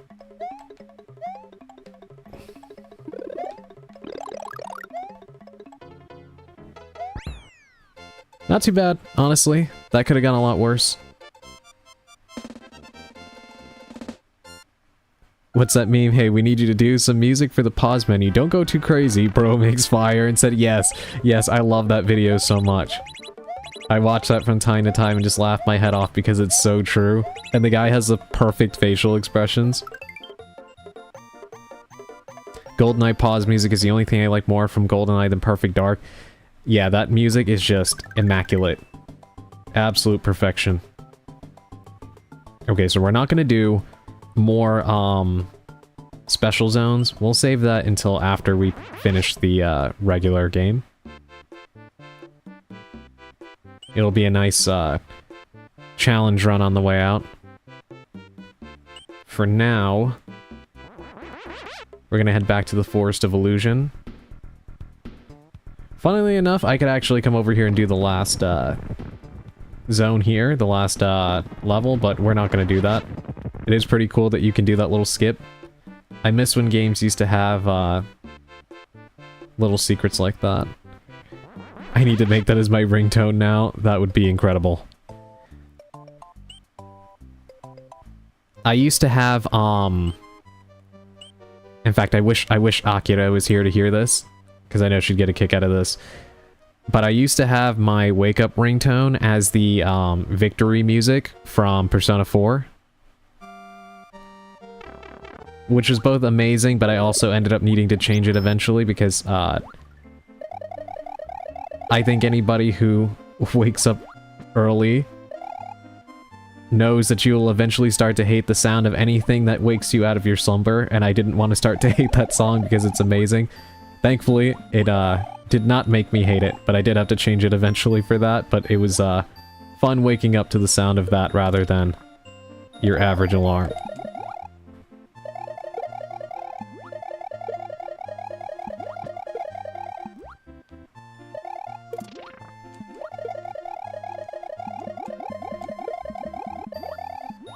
Alright. Can this please be? Yes. Exactly what I wanted.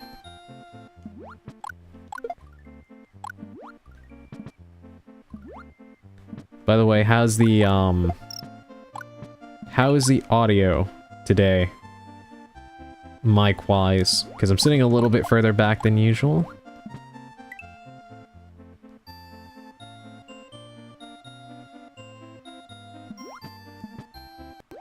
Audio's good? Okay, great. Thank you. Yeah, ever since I fixed my mic, at least from what I've looked back on, it sounds 1,000 times better. I just wanted to make sure I'm not sitting too far away from it. Yeah, before I used to have to, like, sit pretty much with my mouth, like, all the way up to the, filter. And now that I fixed it, thank goodness I don't have to, do that anymore. Did they just... Okay, first of all, that Chargin' Chuck was whistling for them to come over to me, and then, I'm pretty sure one of those fish ate the other one? I don't know if I've seen that before.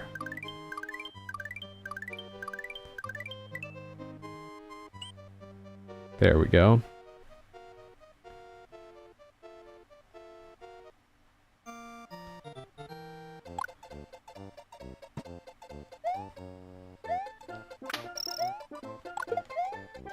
I like that the Goombas here are like apples.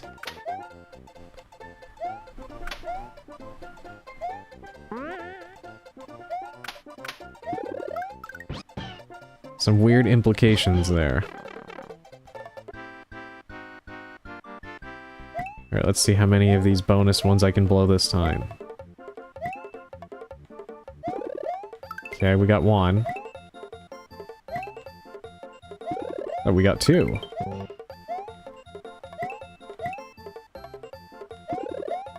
Wow, we actually got three.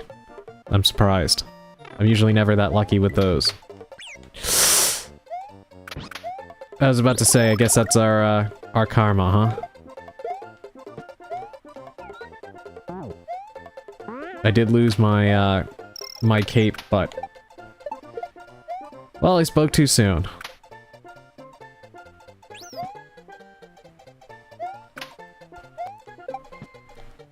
Come here.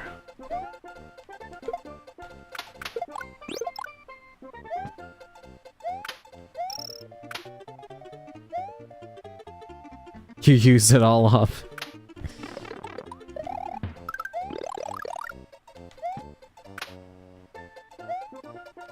Yeah, I got lucky for one tiny little thing and the world had to correct that. Okay, that... He was on top of the block when I popped it. That should have killed him, but...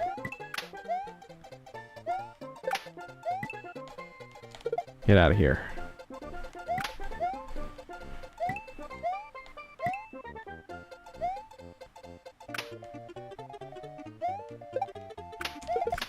Oh my god, that was incredibly close.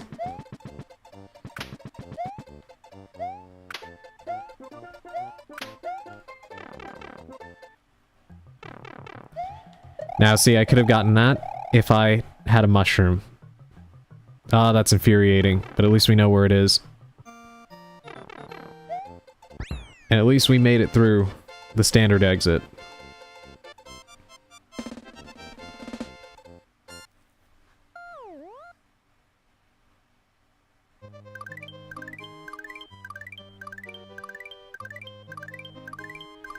Yeah, so all that does is clear that up, but in order to get out of the Forest of Illusion, we need the secret exit.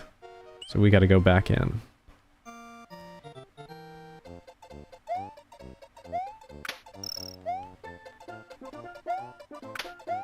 Quick question, does anybody know if Mari is on? Because I thought... Oh my god. I thought she was supposed to be streaming tonight.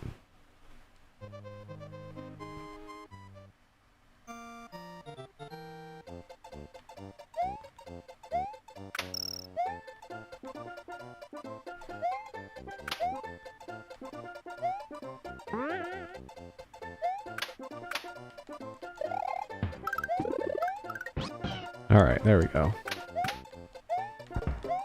Let's try not to lose Yoshi this time. Can I go in here? Yes.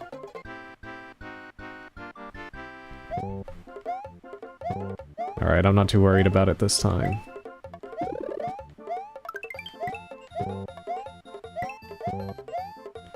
She's not on from what I see? Okay. I was just curious. Maybe I had the wrong day.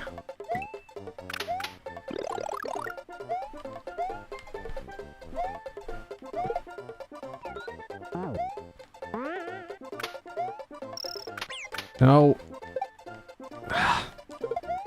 God, that is so frustrating. She will be tomorrow? Oh, okay. Yeah, I guess I looked at the schedule wrong. Okay.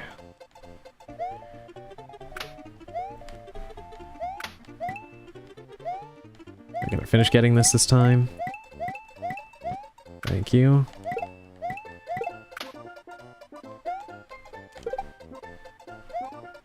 Alright, now we just need to keep this mushroom until we can get to that one pipe right there. I thought they were about to climb over each other. Holy crap.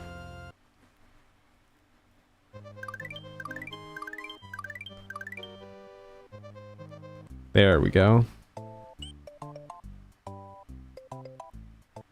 Alright, time for Roy's castle.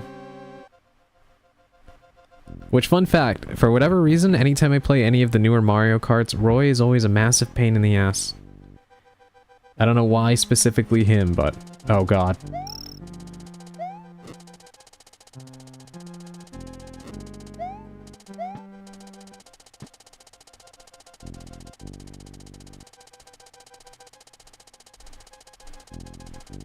Alright, come on.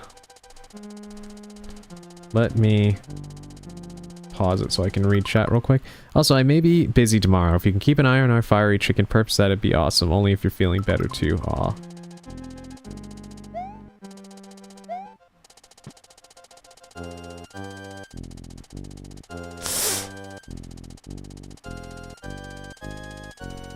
Yes, I sometimes forget that you two are both moderators as well.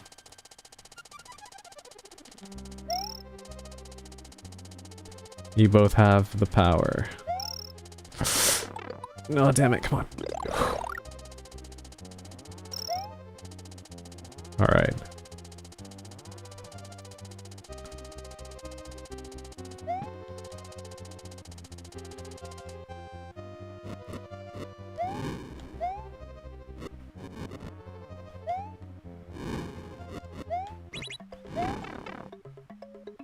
To be honest, a 1-up was really not worth that. Oh! Right there. It had to land on the same pixel. The same pixel as the cape.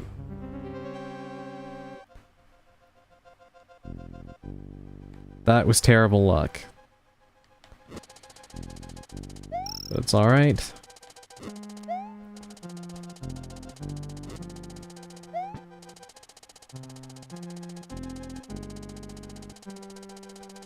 We got this.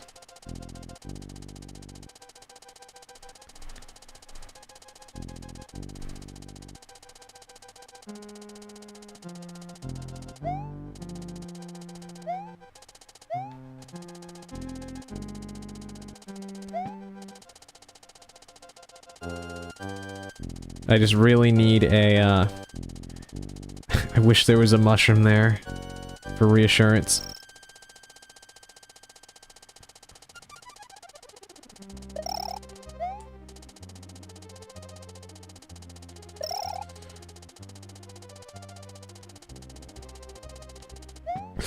Oh my god, are you kidding me?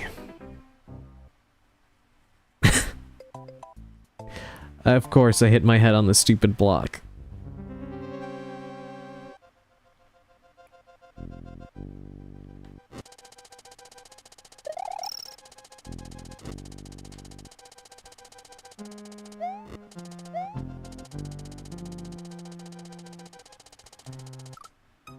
And now I slipped off the edge. Oh my god.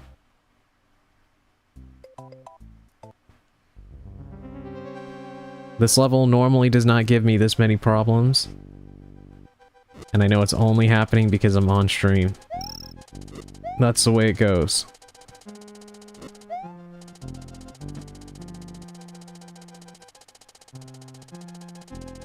Ad break starting in 1 minute for those not subbed.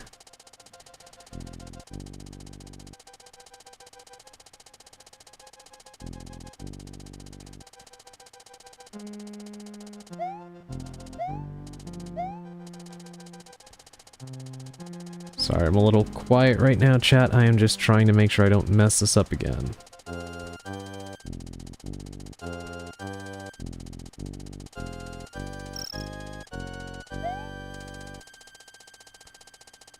Here comes that.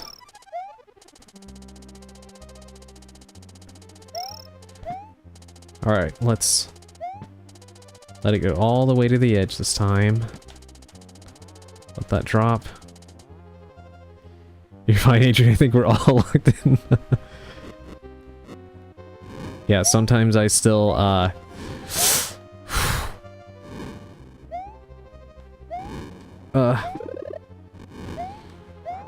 Oh, thank God. At least I can take a hit now. Without it being the end of the world. Alright.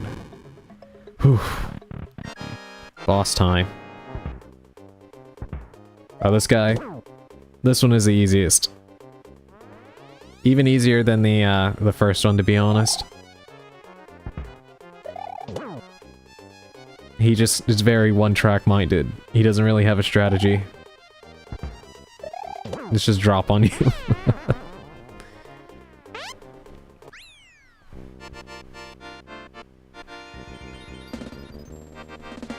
Oh, thank goodness.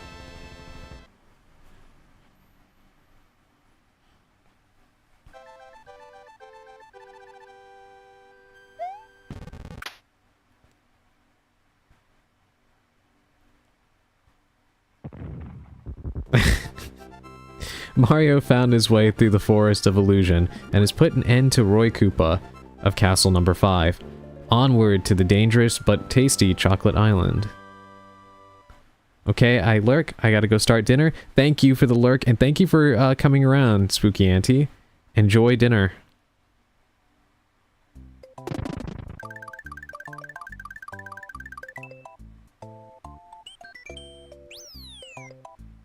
Speaking of dinner, I am getting a little bit hungry. So I think... I'll probably do a few more stages. And then we'll find somebody to raid. I'm probably gonna raid Callisto. But we'll see. Yeah, we'll play a little bit longer, and then I'll raid out. I can only hear the dang Ninjago movie saying La Lloyd. I don't think I ever saw that. The Lego Ninjago movie. But does anybody remember the, Does anybody remember Bionicle? I remember those being so cool. I think I only ever had one. Of course, that doesn't work on that guy.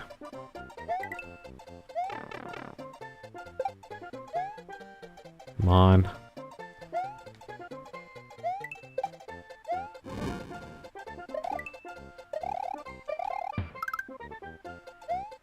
Of course, the block is gone. There it is. Thank you. Yes, Bionicles. No, what do you mean you're gonna raid up? Welcome in, Sushi. Welcome. Don't worry, it's not for a little while longer. I'm gonna do a few more levels.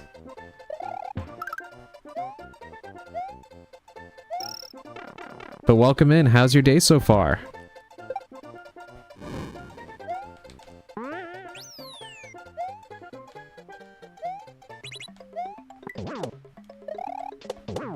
Now that you are here, I can actually talk a little bit more about Frogman. Because I know I told you I saw it last night, but I didn't really get much of a chance to tell you what I thought specifically about it.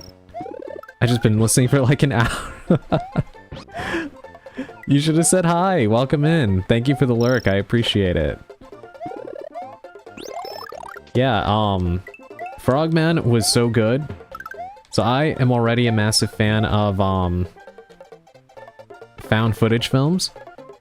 And I'm so glad that you enjoy them as well. Holy crap.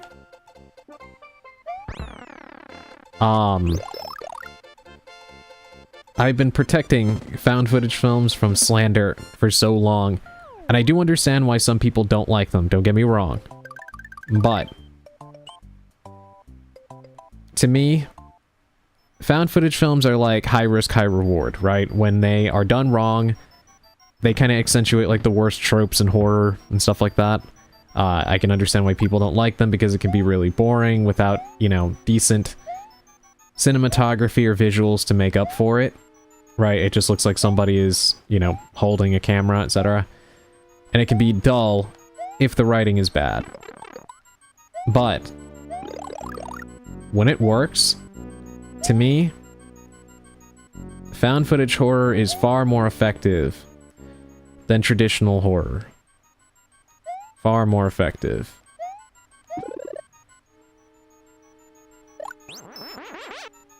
And, God, I hate this guy. And with Frogman,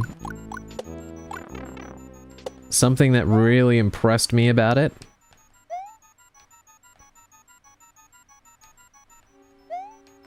was that it was very confident. Oh my god.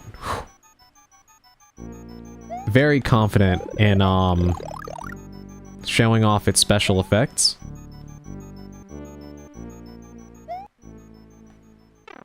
Which was a very cool change of pace, because it's not needed, that's for sure, right? A lot of horror, not just found footage, but horror in general, works better implied than shown. And found footage usually makes a strength out of that. Of course, you know, case in point is the Blair Witch Project, naturally. But... oh yeah, I know what I gotta do here. This is actually a puzzle. I need these ghosts to follow me. Without getting killed by these. Damn it. Yeah, we gotta go all the way to the end and then bring them that way. But yeah, implied horror is usually better in a lot of ways, but when you have good design... oh my god. It really works, and with Frogman, it's not that the creature is particularly scary or anything like that. It's everything surrounding that. I don't want to spoil it because I know Bolgay was saying that he was going to check it out. And showing everything in such great detail like they did was not only very cool, but again, it definitely came off like the, fuck. It came off like the, director was very confident about the special effects. I was just busy running around at work, but I wanted to count as a viewer for your numbers. Thank you so much. I left some scaly emotes, but I think it got buried in chat. It was when you were talking at the GameCube consoles. Oh, okay. Yeah, I was probably locked in on, on the game. I'm so sorry. Thank you so much. I really appreciate that. Yeah, I'm still relatively new to this streaming thing, all things considered. I only started doing this back in October. So, I'm used to talking while gaming, but looking back and forth between the chat is still something that I'm getting used to as a skill. So sometimes I do miss things. To be honest, I can't even imagine how, big streamers do it when they have massive followings.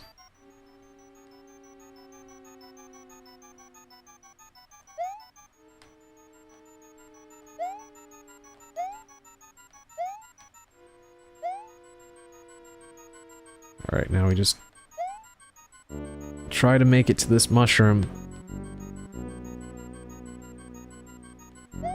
Try not to let this guy take it from us again. Okay, that's the secret there. Just don't jump. Ugh. Holy hell, I don't know how I did that. Oh, that was a miracle. You just got home? Welcome home, Sushi. Welcome home. I hope you're able to get nice and relax and eat something nice if you haven't already. Oh god. That's why I don't really like following big streamers either. Yeah, I can totally understand that.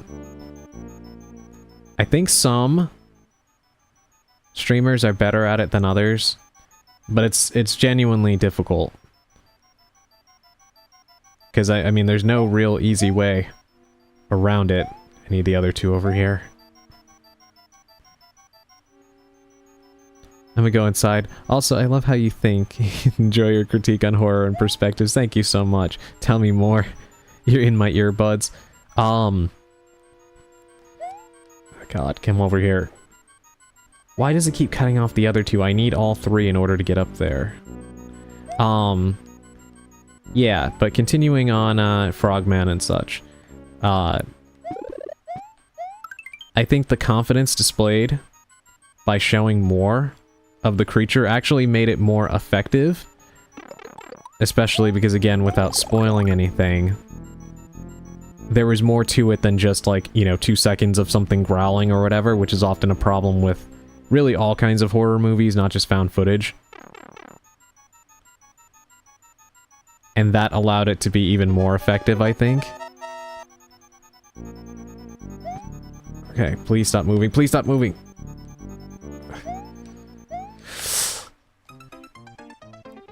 Okay, that one wasn't my fault. That one was not my fault. I don't know how I was supposed to deal with that.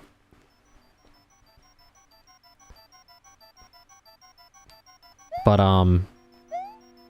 I also appreciated that it had a fully fleshed out beginning, middle, and end. And I say that because one thing that can sometimes happen with found footage is, a lot of found footage directors will try to kind of copy, the Blair Witch Project's ending, which was very effective for its own reasons. But it's not something that I think every single found footage film should try to replicate. And this one... Oh my god. This one actually had its own style, which I really appreciated. And the ending was not... It didn't just cut off. Which I really did like. It felt like by the time it was over, I felt really satisfied with the conclusion. Which I really didn't think was going to be the case going into it.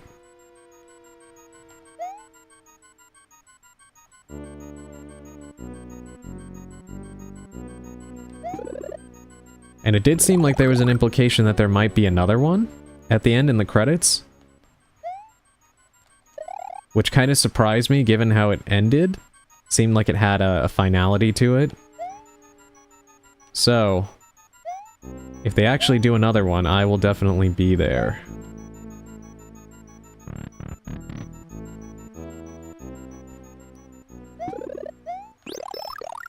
Alright, let's try this again with these three.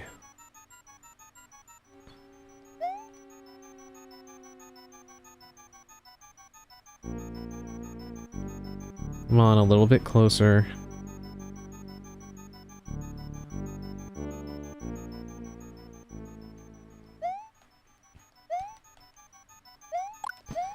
There we go. God, that is tricky. But we did it.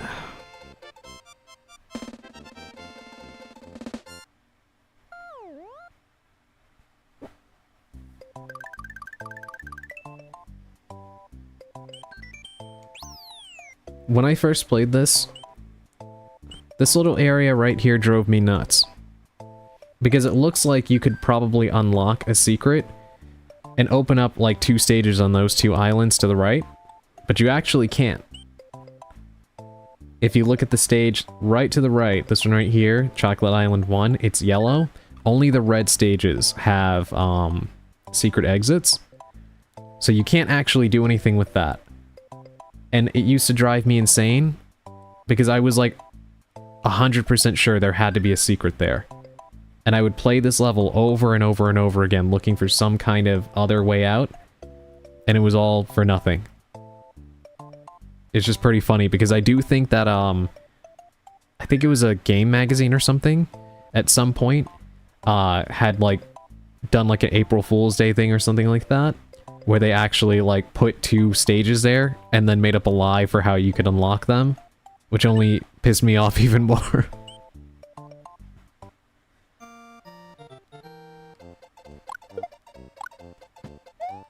Alright, let's... I guess I'll do this if I want to get all these coins.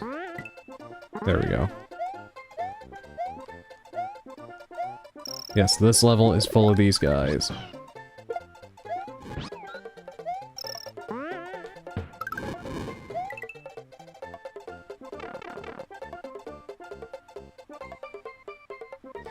Like, if you hike the B button up and up, it would make your chance of catching a Pokemon better. Yes. Yeah, that was, I still do that to this day. I still do that in the modern Pokemon games, as if it really does anything. I never lost that habit. Sorry, mate, had to go to the bathroom. No worries. I still do the circle stick and down B. There are some things that really just stick with you.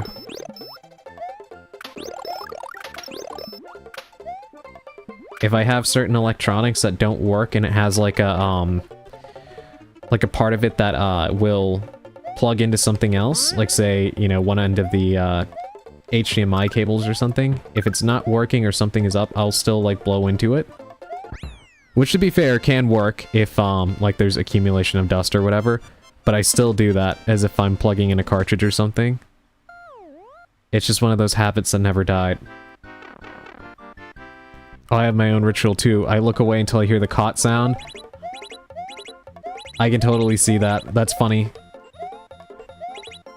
Do you find that it actually works sometimes? Because I do find that holding the B button does work for me, even though I know it doesn't do anything.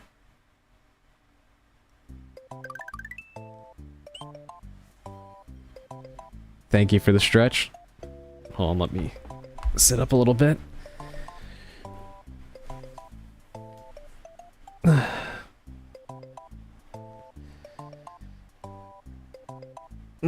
That actually does feel good. I didn't realize I needed that. Okay. Thank you for that. Where was the other exit for this? Let's run it again. Yeah, so do the B button and everything, and look away is the icing on the cake. Maybe I should try that. God, I love hearing about stuff like that. Okay, Yoshi, please slow down. There we go. What is going on right now? Oh my god, whatever. And of course I only get a... This is turning into a cluster right now. Alright, let's just keep moving. Sushi with the adorable Wobbuffets.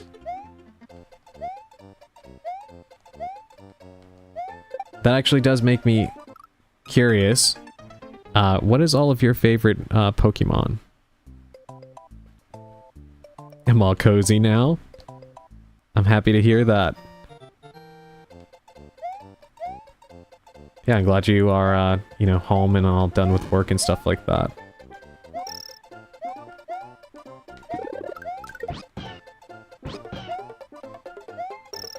Lapras? Oh, that's a good choice. I have a list. Let's hear it. List as many as you can, Sushi.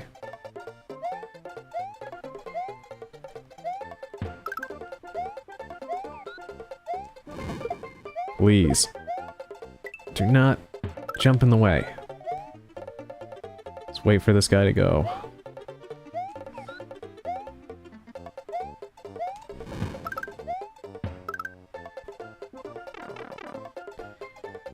But I can tell you 3 that are always in my team. Here's one of mine, Totodile. Totodile is adorable. I have a Pokemon list also, if that's what we're doing. Yeah, drop all your lists, everybody. Drop your Pokemon list in the chat. I almost fell for that, I almost fell for that. Oh my god, that was cruel. And of course it disappeared.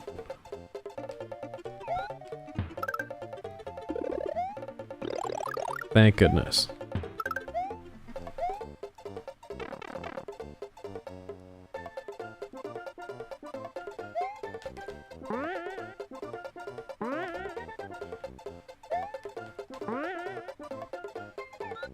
Oh my god, look at that lag. That is true to form too. I remember that happening exactly on the SNES too. Lapras, Arcanine, and Dragonite are always in my teams.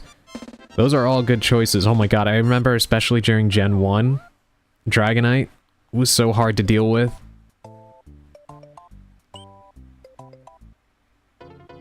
So hard to deal with.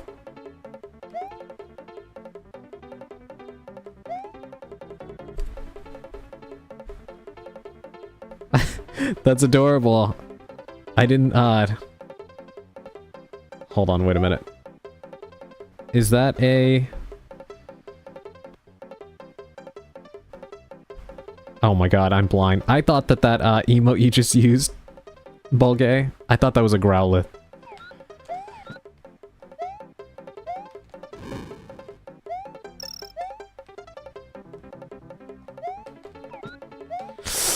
Of course. Close. Yeah, I was thinking, I couldn't tell if it was, Arcanine or a Growlithe.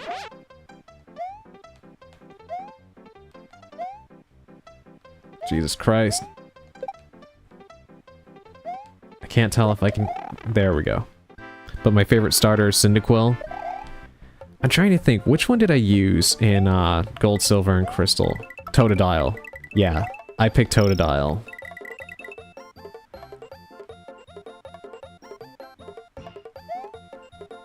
I think you could tell a lot about someone's Pokemon roster.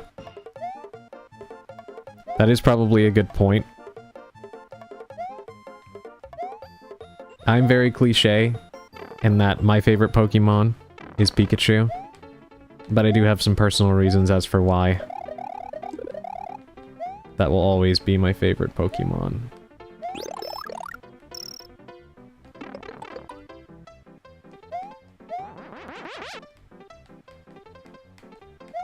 Come on, please. Oh god.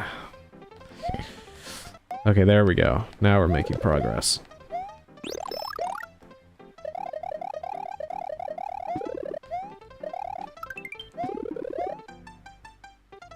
Probably because of Pokemon Yellow. Actually, it started before then. But that is a good guess.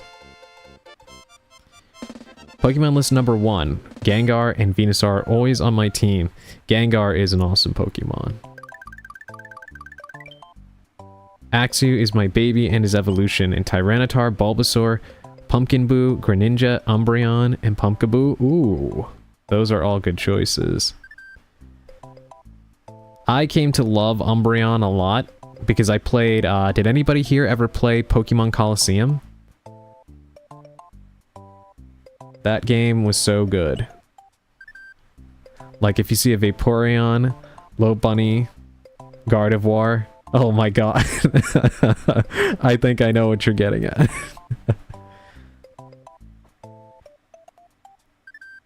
Yeah, Gardevoir definitely acquired a fan base. I said Pumpkaboo twice, they're just so cute.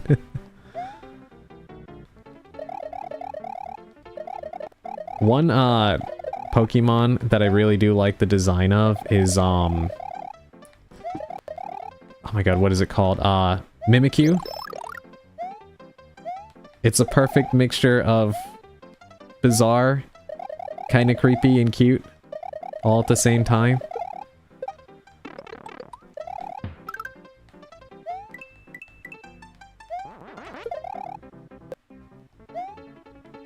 I feel so bad for it, I know.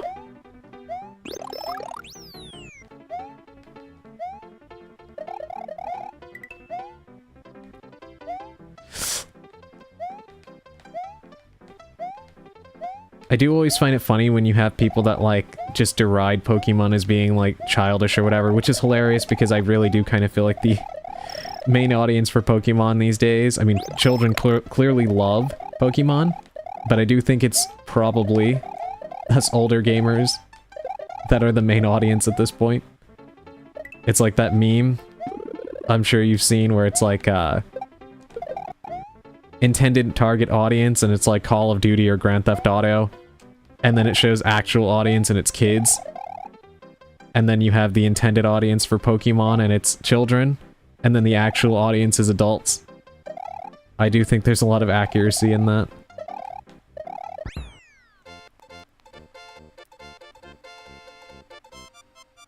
It's only hated because of the rumors, just like Absol, yeah. Everyone knows Pokemon is for adults and Call of Duty is for kids. Yeah, pretty much. I love Absol, great dark type, yeah. Those Pikachu emotes are so adorable, Sushi. Although I will say I love Power World, I never got to try it. I'm not sure if I'd enjoy it or not, because I am a huge fan of turn-based games. So I'm not sure how much I would like Power World. But I would be fine giving it a chance. That Cyndaquil is also adorable. How do you all have so many cute Pokemon emotes? You would like it if you have very, very dark humor. I do. That I do. Sorry, actually. No, it's fine. It's just adorable. You all have so many cute Pokemon emotes.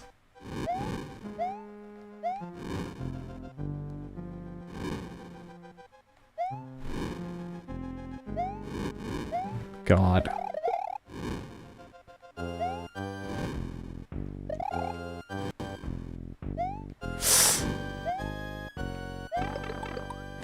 Oh god, I need that, please. There we go.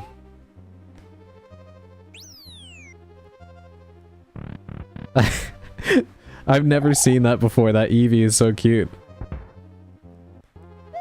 Yeah, I don't know if anybody ever played Pokemon Coliseum or Pokemon XD. But those games were so good. And I really wish we would get more games like that. That's why I am glad that the Legends series is a thing, because they're not like Coliseum and XD. But it is cool to see another series running concurrent to it. I do hope at some point they do another game in the style of those two. I really enjoyed them. I'm actually playing a ROM hack of XD. Awesome. Yeah, XD was a lot of fun.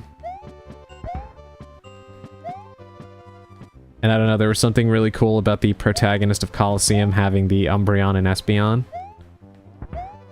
And being like a reformed criminal was very interesting. It was definitely a different choice for a Pokemon protagonist. In a good way.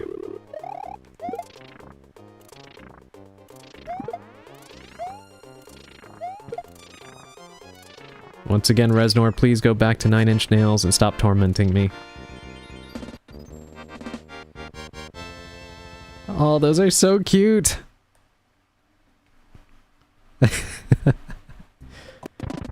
I can almost hear his voice.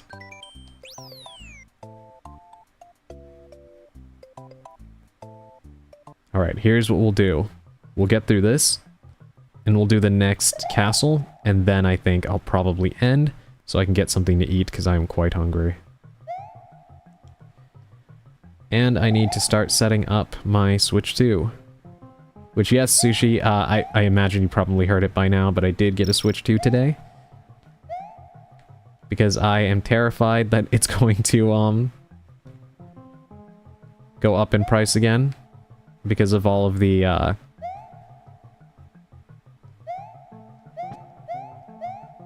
electronics price hikes because of AI. And understand these dumbass tariffs, so I didn't want to wait at all. And figured I might as well just go for it. Plus, Requiem is next week. So, now I will actually be able to stream it.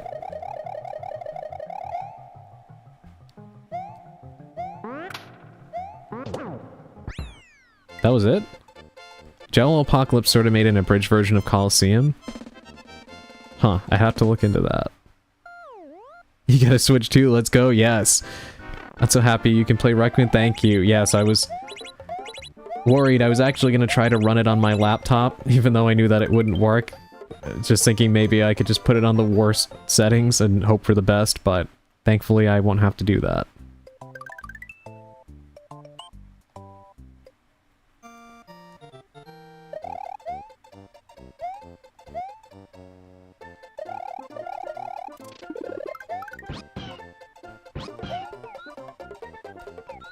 We're gonna cheat the system here. I like how we have this absolutely ridiculous offer here.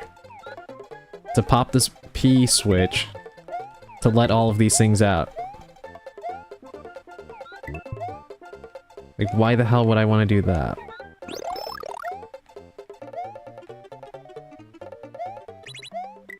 Now we can do it.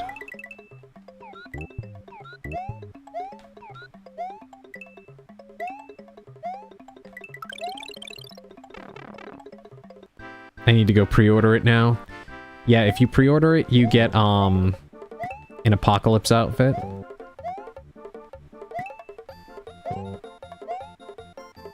Which is just another outfit, but it has a cool name.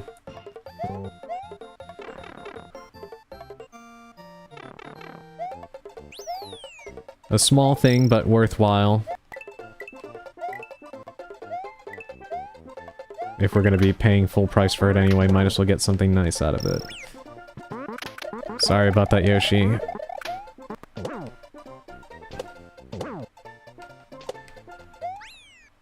Alright, whatever. God, I still can't believe Leon and Chris are in their early 50s in this timeline. I know, it's so weird. It is so weird to think about, but also another reason why, we do need some, we do need some younger protagonists in the series. Which is why I'm glad that Grace is a thing. Did you see the GameStop pre-order for the controller holder I wanted? Yes, I know, it looks so cool, right? Yeah.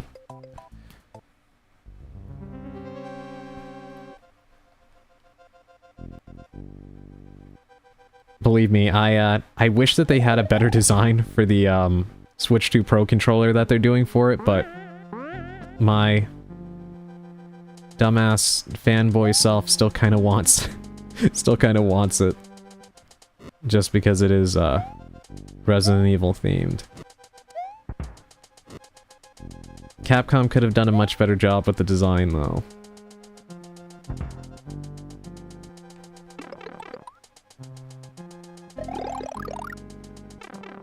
Oh god. Alright, please tell me, can I bump that?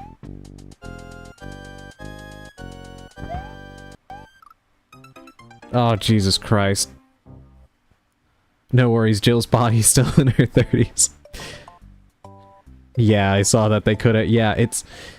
Honestly, there was a lot of easy little things they could have done to improve the design, but... Capcom will be Capcom. I think I just mostly hate that the design of it cuts off the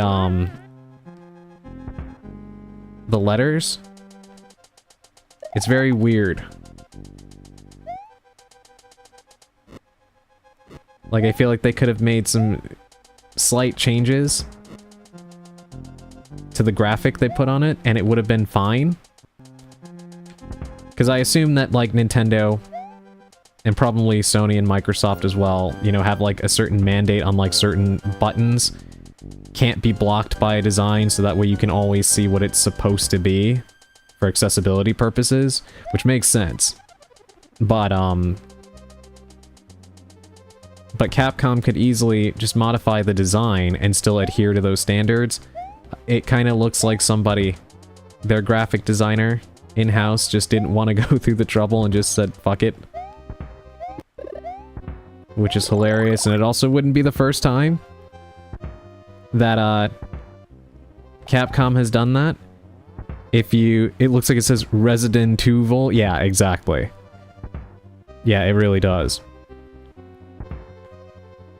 When Okami came out on the Wii, they accidentally forgot to take the IGN watermark off of the art, which I still find funny to this day. And also, when Resident Evil Revelations originally came out on the Nintendo 3DS, Capcom misprinted it as Resident Evil Revelations, which was also hilarious. Capcom actually has a pretty consistent history with mistranslations, misspellings, and poor grammar.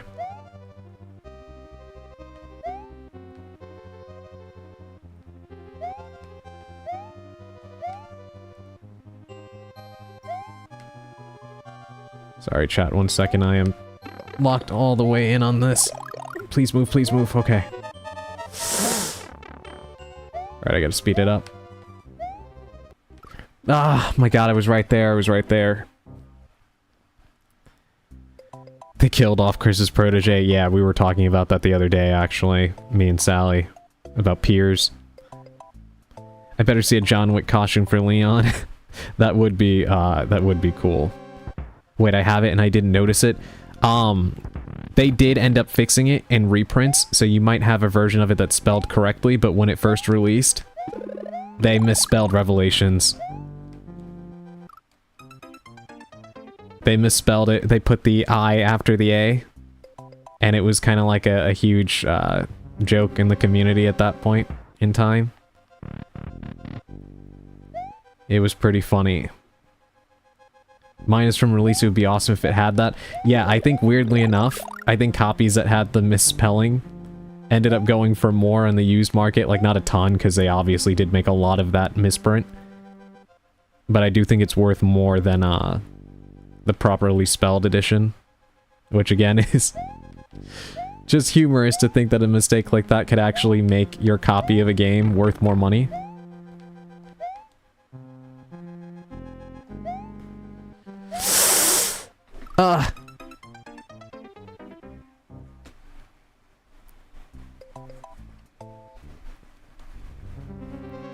You know which RE game I have that I'm super fond of? Deadly Silence. I wish I had that one.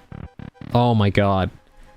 I remember when that game came out, and at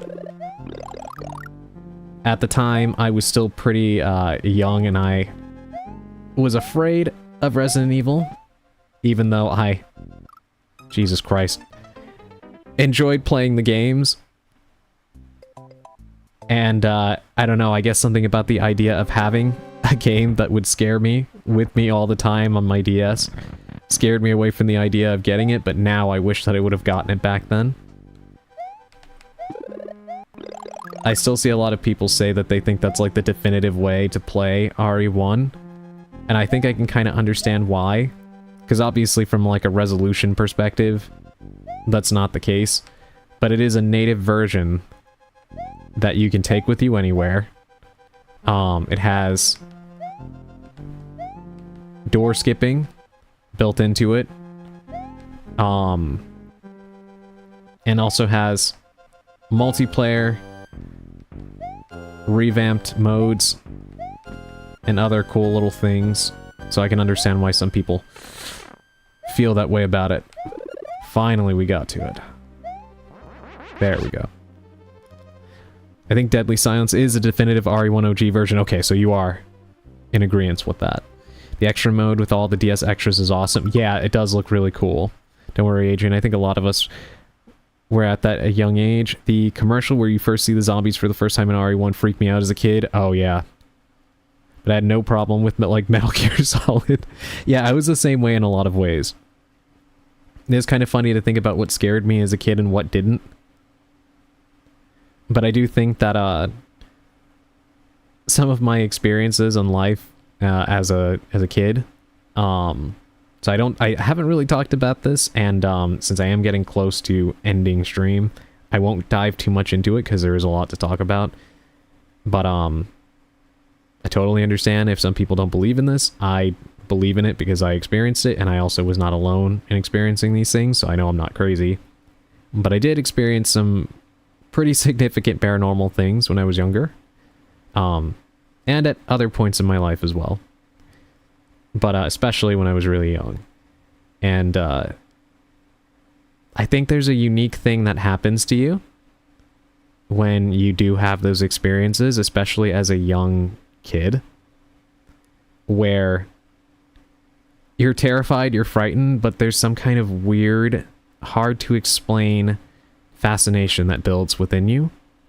And I think that was a large part of what drew me to horror, among other reasons.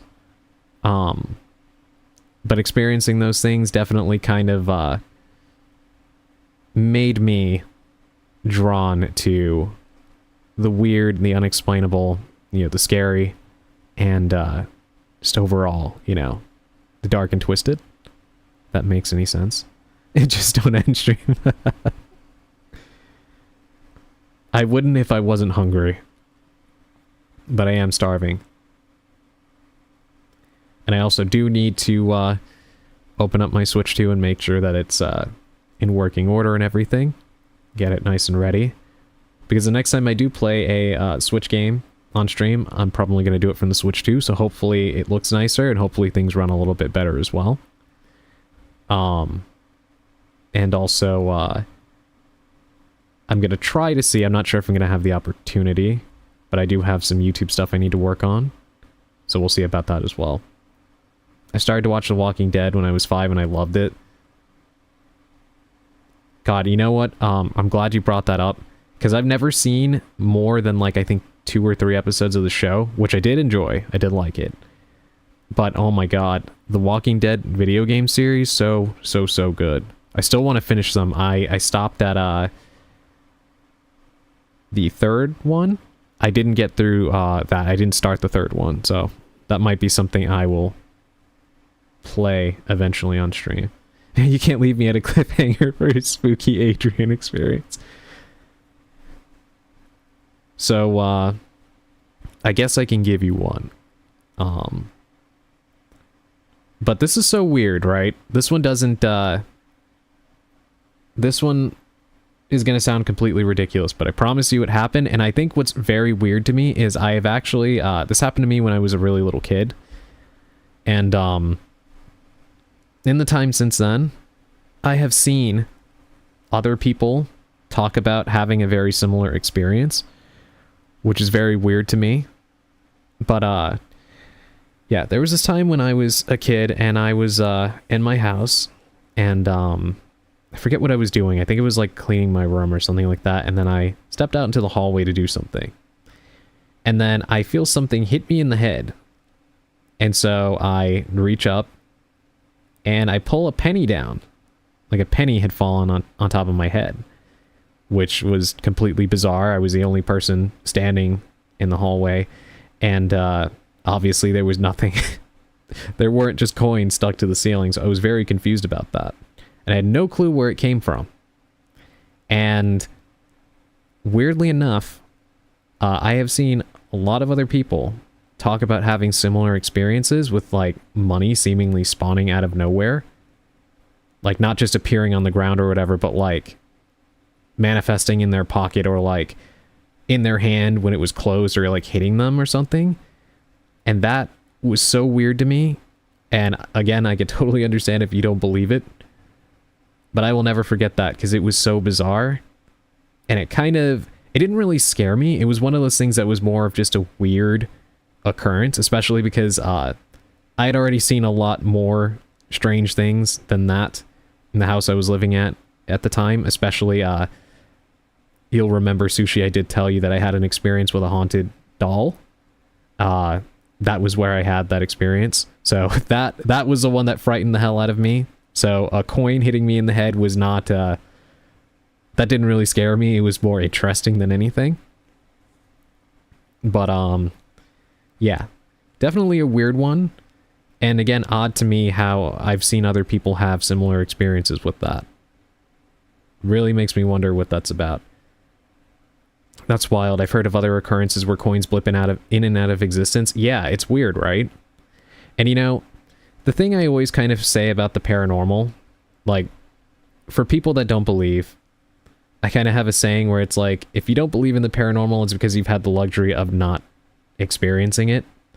But I can understand the skepticism, especially because there are lots of charlatans and people who will claim that they, you know, see stuff, or they go on YouTube and they put up videos and such, you know. It is what it is. However, my stance is this. There was a time where there were a lot of things that we now take for granted as far as knowledge. That's common now, that was looked at as absolutely ridiculous before we knew it. Right? And I am a firm believer in there is a lot of things that we do not understand in life. And I don't think that those things that we don't understand are unexplainable. I think that we just don't have a way to explain them yet. Right? Whether or not things like, you know, the paranormal could one day be measured scientifically by some device that has yet to be invented, I don't think that's outside of the realm of possibility. I think a lot of people think that just because something hasn't been firmly proven now, that it can't be proven later. And I think people like that would have been the same people who would be laughing at you because you thought the Earth was round instead of flat. Like, you know, was supposed to be common knowledge, quote unquote. And, you know, things like that, right? So, once again, I can totally understand people not believing it, but as somebody who has experienced it and sees stuff, that doesn't quite make sense. And I've, again, thankfully also been lucky in that I've had multiple experiences where I wasn't the only person that saw it. So, you know, I don't have to question whether it happened or not. It is totally understandable, but I am personally of the belief that, number one, these are things that may one day be able to be explained with technology that we don't have yet. And number two, I do think that there are certain kinds of people who have actually chronicled these things and know how to channel it or deal with it in the case of things that are not so friendly. I feel like a perfect example of this is indigenous people, Native Americans in particular.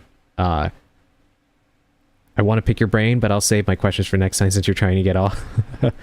Yeah, definitely save your questions and don't forget them. Write them down if you have to, because I'd be happy to talk about this more. I just don't want to, if I start going, like I've already been sitting here for what, like 5 minutes with the game paused. So I don't want to stay up all night talking about it because I'll end up starving myself. I do need to eat. But I'm gonna write a 10-page question.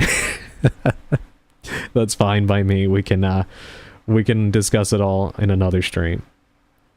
But yeah, you know, long story short, I do think that there is an explanation for this stuff, even if we haven't found all of it. And I do think some people have found some explanations for it.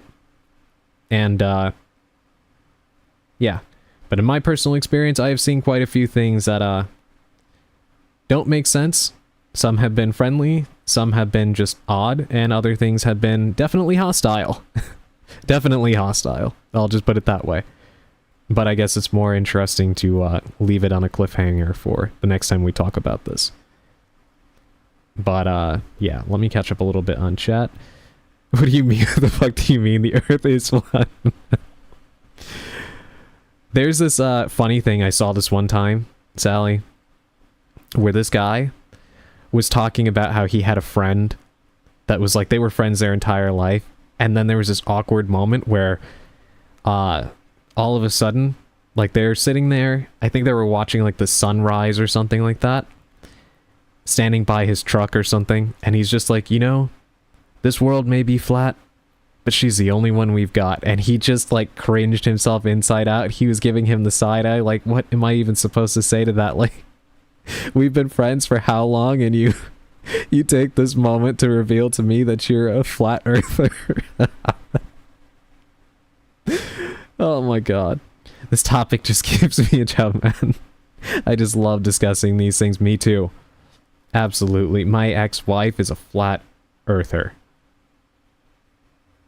Bolgay, I am so glad that you are, I mean, don't get me wrong, you know, I don't know the personal circumstances behind that, so I don't want to say, oh, I'm so glad, you know, for this or that. I can only imagine the amount of pain that, you know, the situation has put you through. But from everything that I've heard that you have mentioned about your ex, I'm so glad that you are away from that individual, despite, you know, the pain and the difficulties of it. And I do hope that you are, in some degrees, doing better, at least to not have to be around a person like that. I'll just put it that way. I will just put it that way. And that, that makes me laugh, just thinking about how I'm sitting here telling the story, thinking that we can just laugh about it, and we have somebody here who actually went through that. I am too. Just got to make sure little Bolgay is good to go. Absolutely. And he's lucky to have you. He's very, very lucky to have you. Definitely, especially hearing that. He was already lucky, but I think he's more lucky than he may realize that he has you. Oh my goodness. Alright, let me get through this boss battle. That was definitely fun to talk about, though. And we will talk about it more in other streams.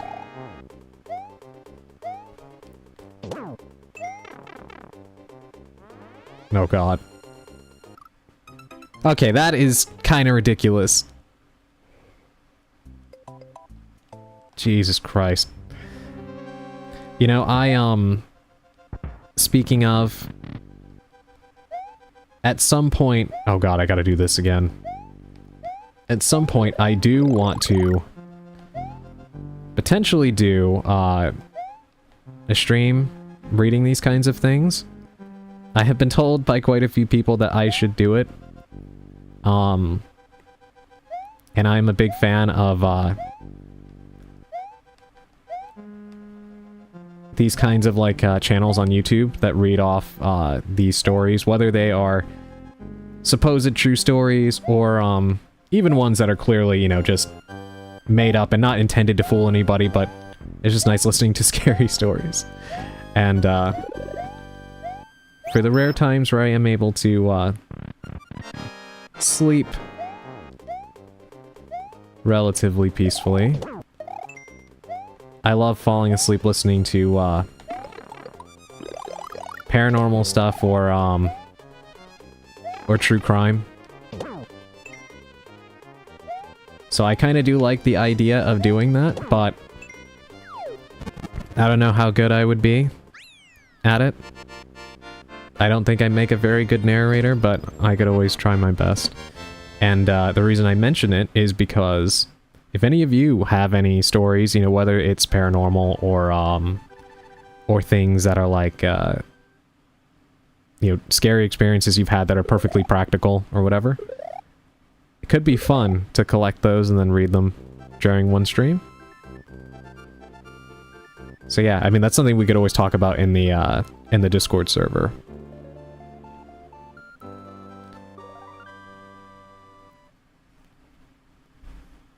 My god, we're getting the bots in here. Jesus Christ. Thank you, SariBot. You have the perfect voice to do spooky readings. Thank you so much, Sushi. I really appreciate that. I got a Ouija board in my attic. Oh god. How am I not in your server?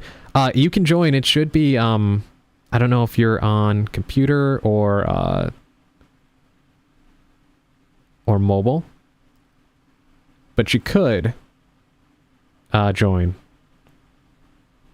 If you can't do it here, I can always send you an invite in DMs. No worries. I tell him that he has a voice I would commit multiple war crimes for. That won't be necessary, Bolgay, but thank you. Remind me to tell you about my twin skinwalkers someday. Oh my god.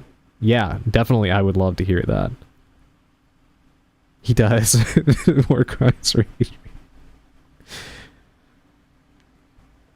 I feel like anybody that is watching this on YouTube, if there is anybody watching, is going to be very confused by this. Wendy O. Koopa in Castle Number 6 has sung her last song. Mario must meet the challenge that is now before him. There's a sunken ship that appears to be a gateway to the Valley of Bowser. Alright, not bad. I honestly feel like we made enough progress that next time we do play Super Mario World on here, we should be able to complete the game and then just go right into doing the special stuff.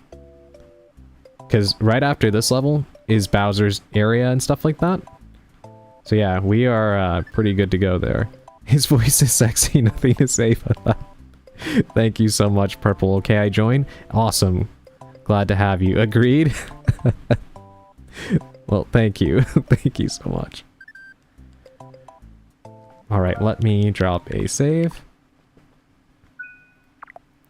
Alright. Let me go ahead and we will try to see who we can raid. Yes, I'm glad you joined the server, Sushi. Because especially now that Requiem is coming out, I'm definitely going to want to do a lot of talking about that once we're all, once we've all beaten it and we're not afraid of spoilers and stuff. It could be fun to all gather around and discuss all of that. That's going to be a good time. Alright, let's see who's on.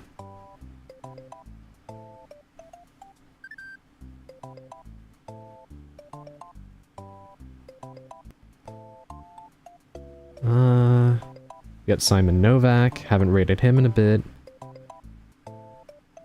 Ooh, Uwabami is playing Resident Evil 6. Relevant to our interests. We got Anatrocious playing Halo 2. But I think we're gonna go ahead and we're gonna raid Callisto. It seems they're still playing Resident Evil 4. So we're gonna raid into them. So thank you all for joining. Let me put the raid message. Hold on. Because I always forget. You guys have to hold me accountable. And make sure I do not forget that.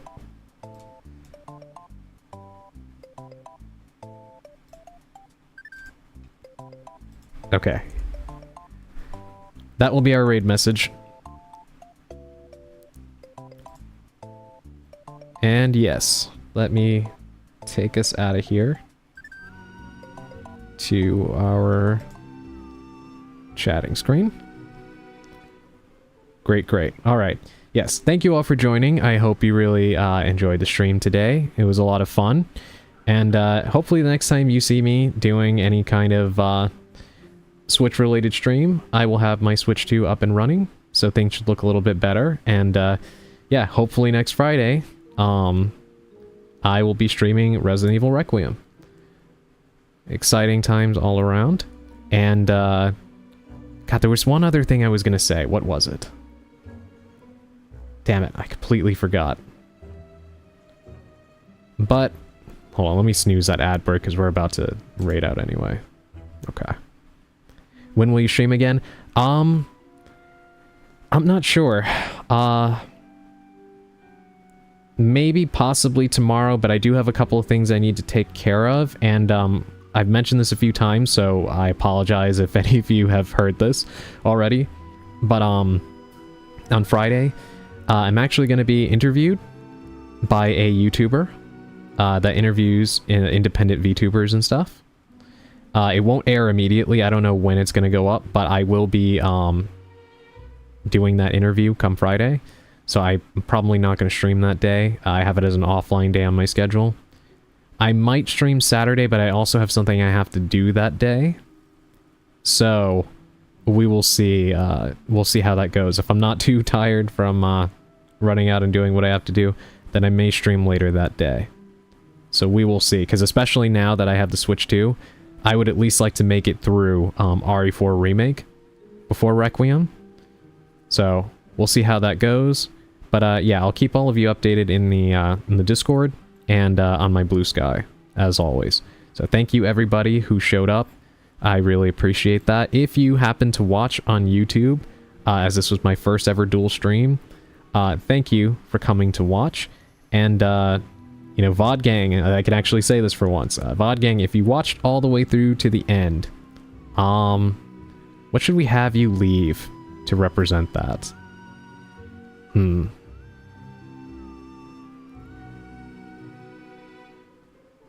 You know what? If you made it all the way through to the end, comment Grace in the comment section. That way I'll know that you saw all the way through to the end. But yeah, thank you everybody.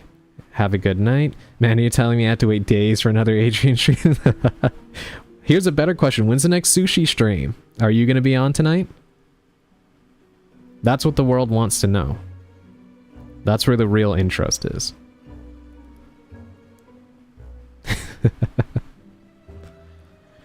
But yes, thank you everybody.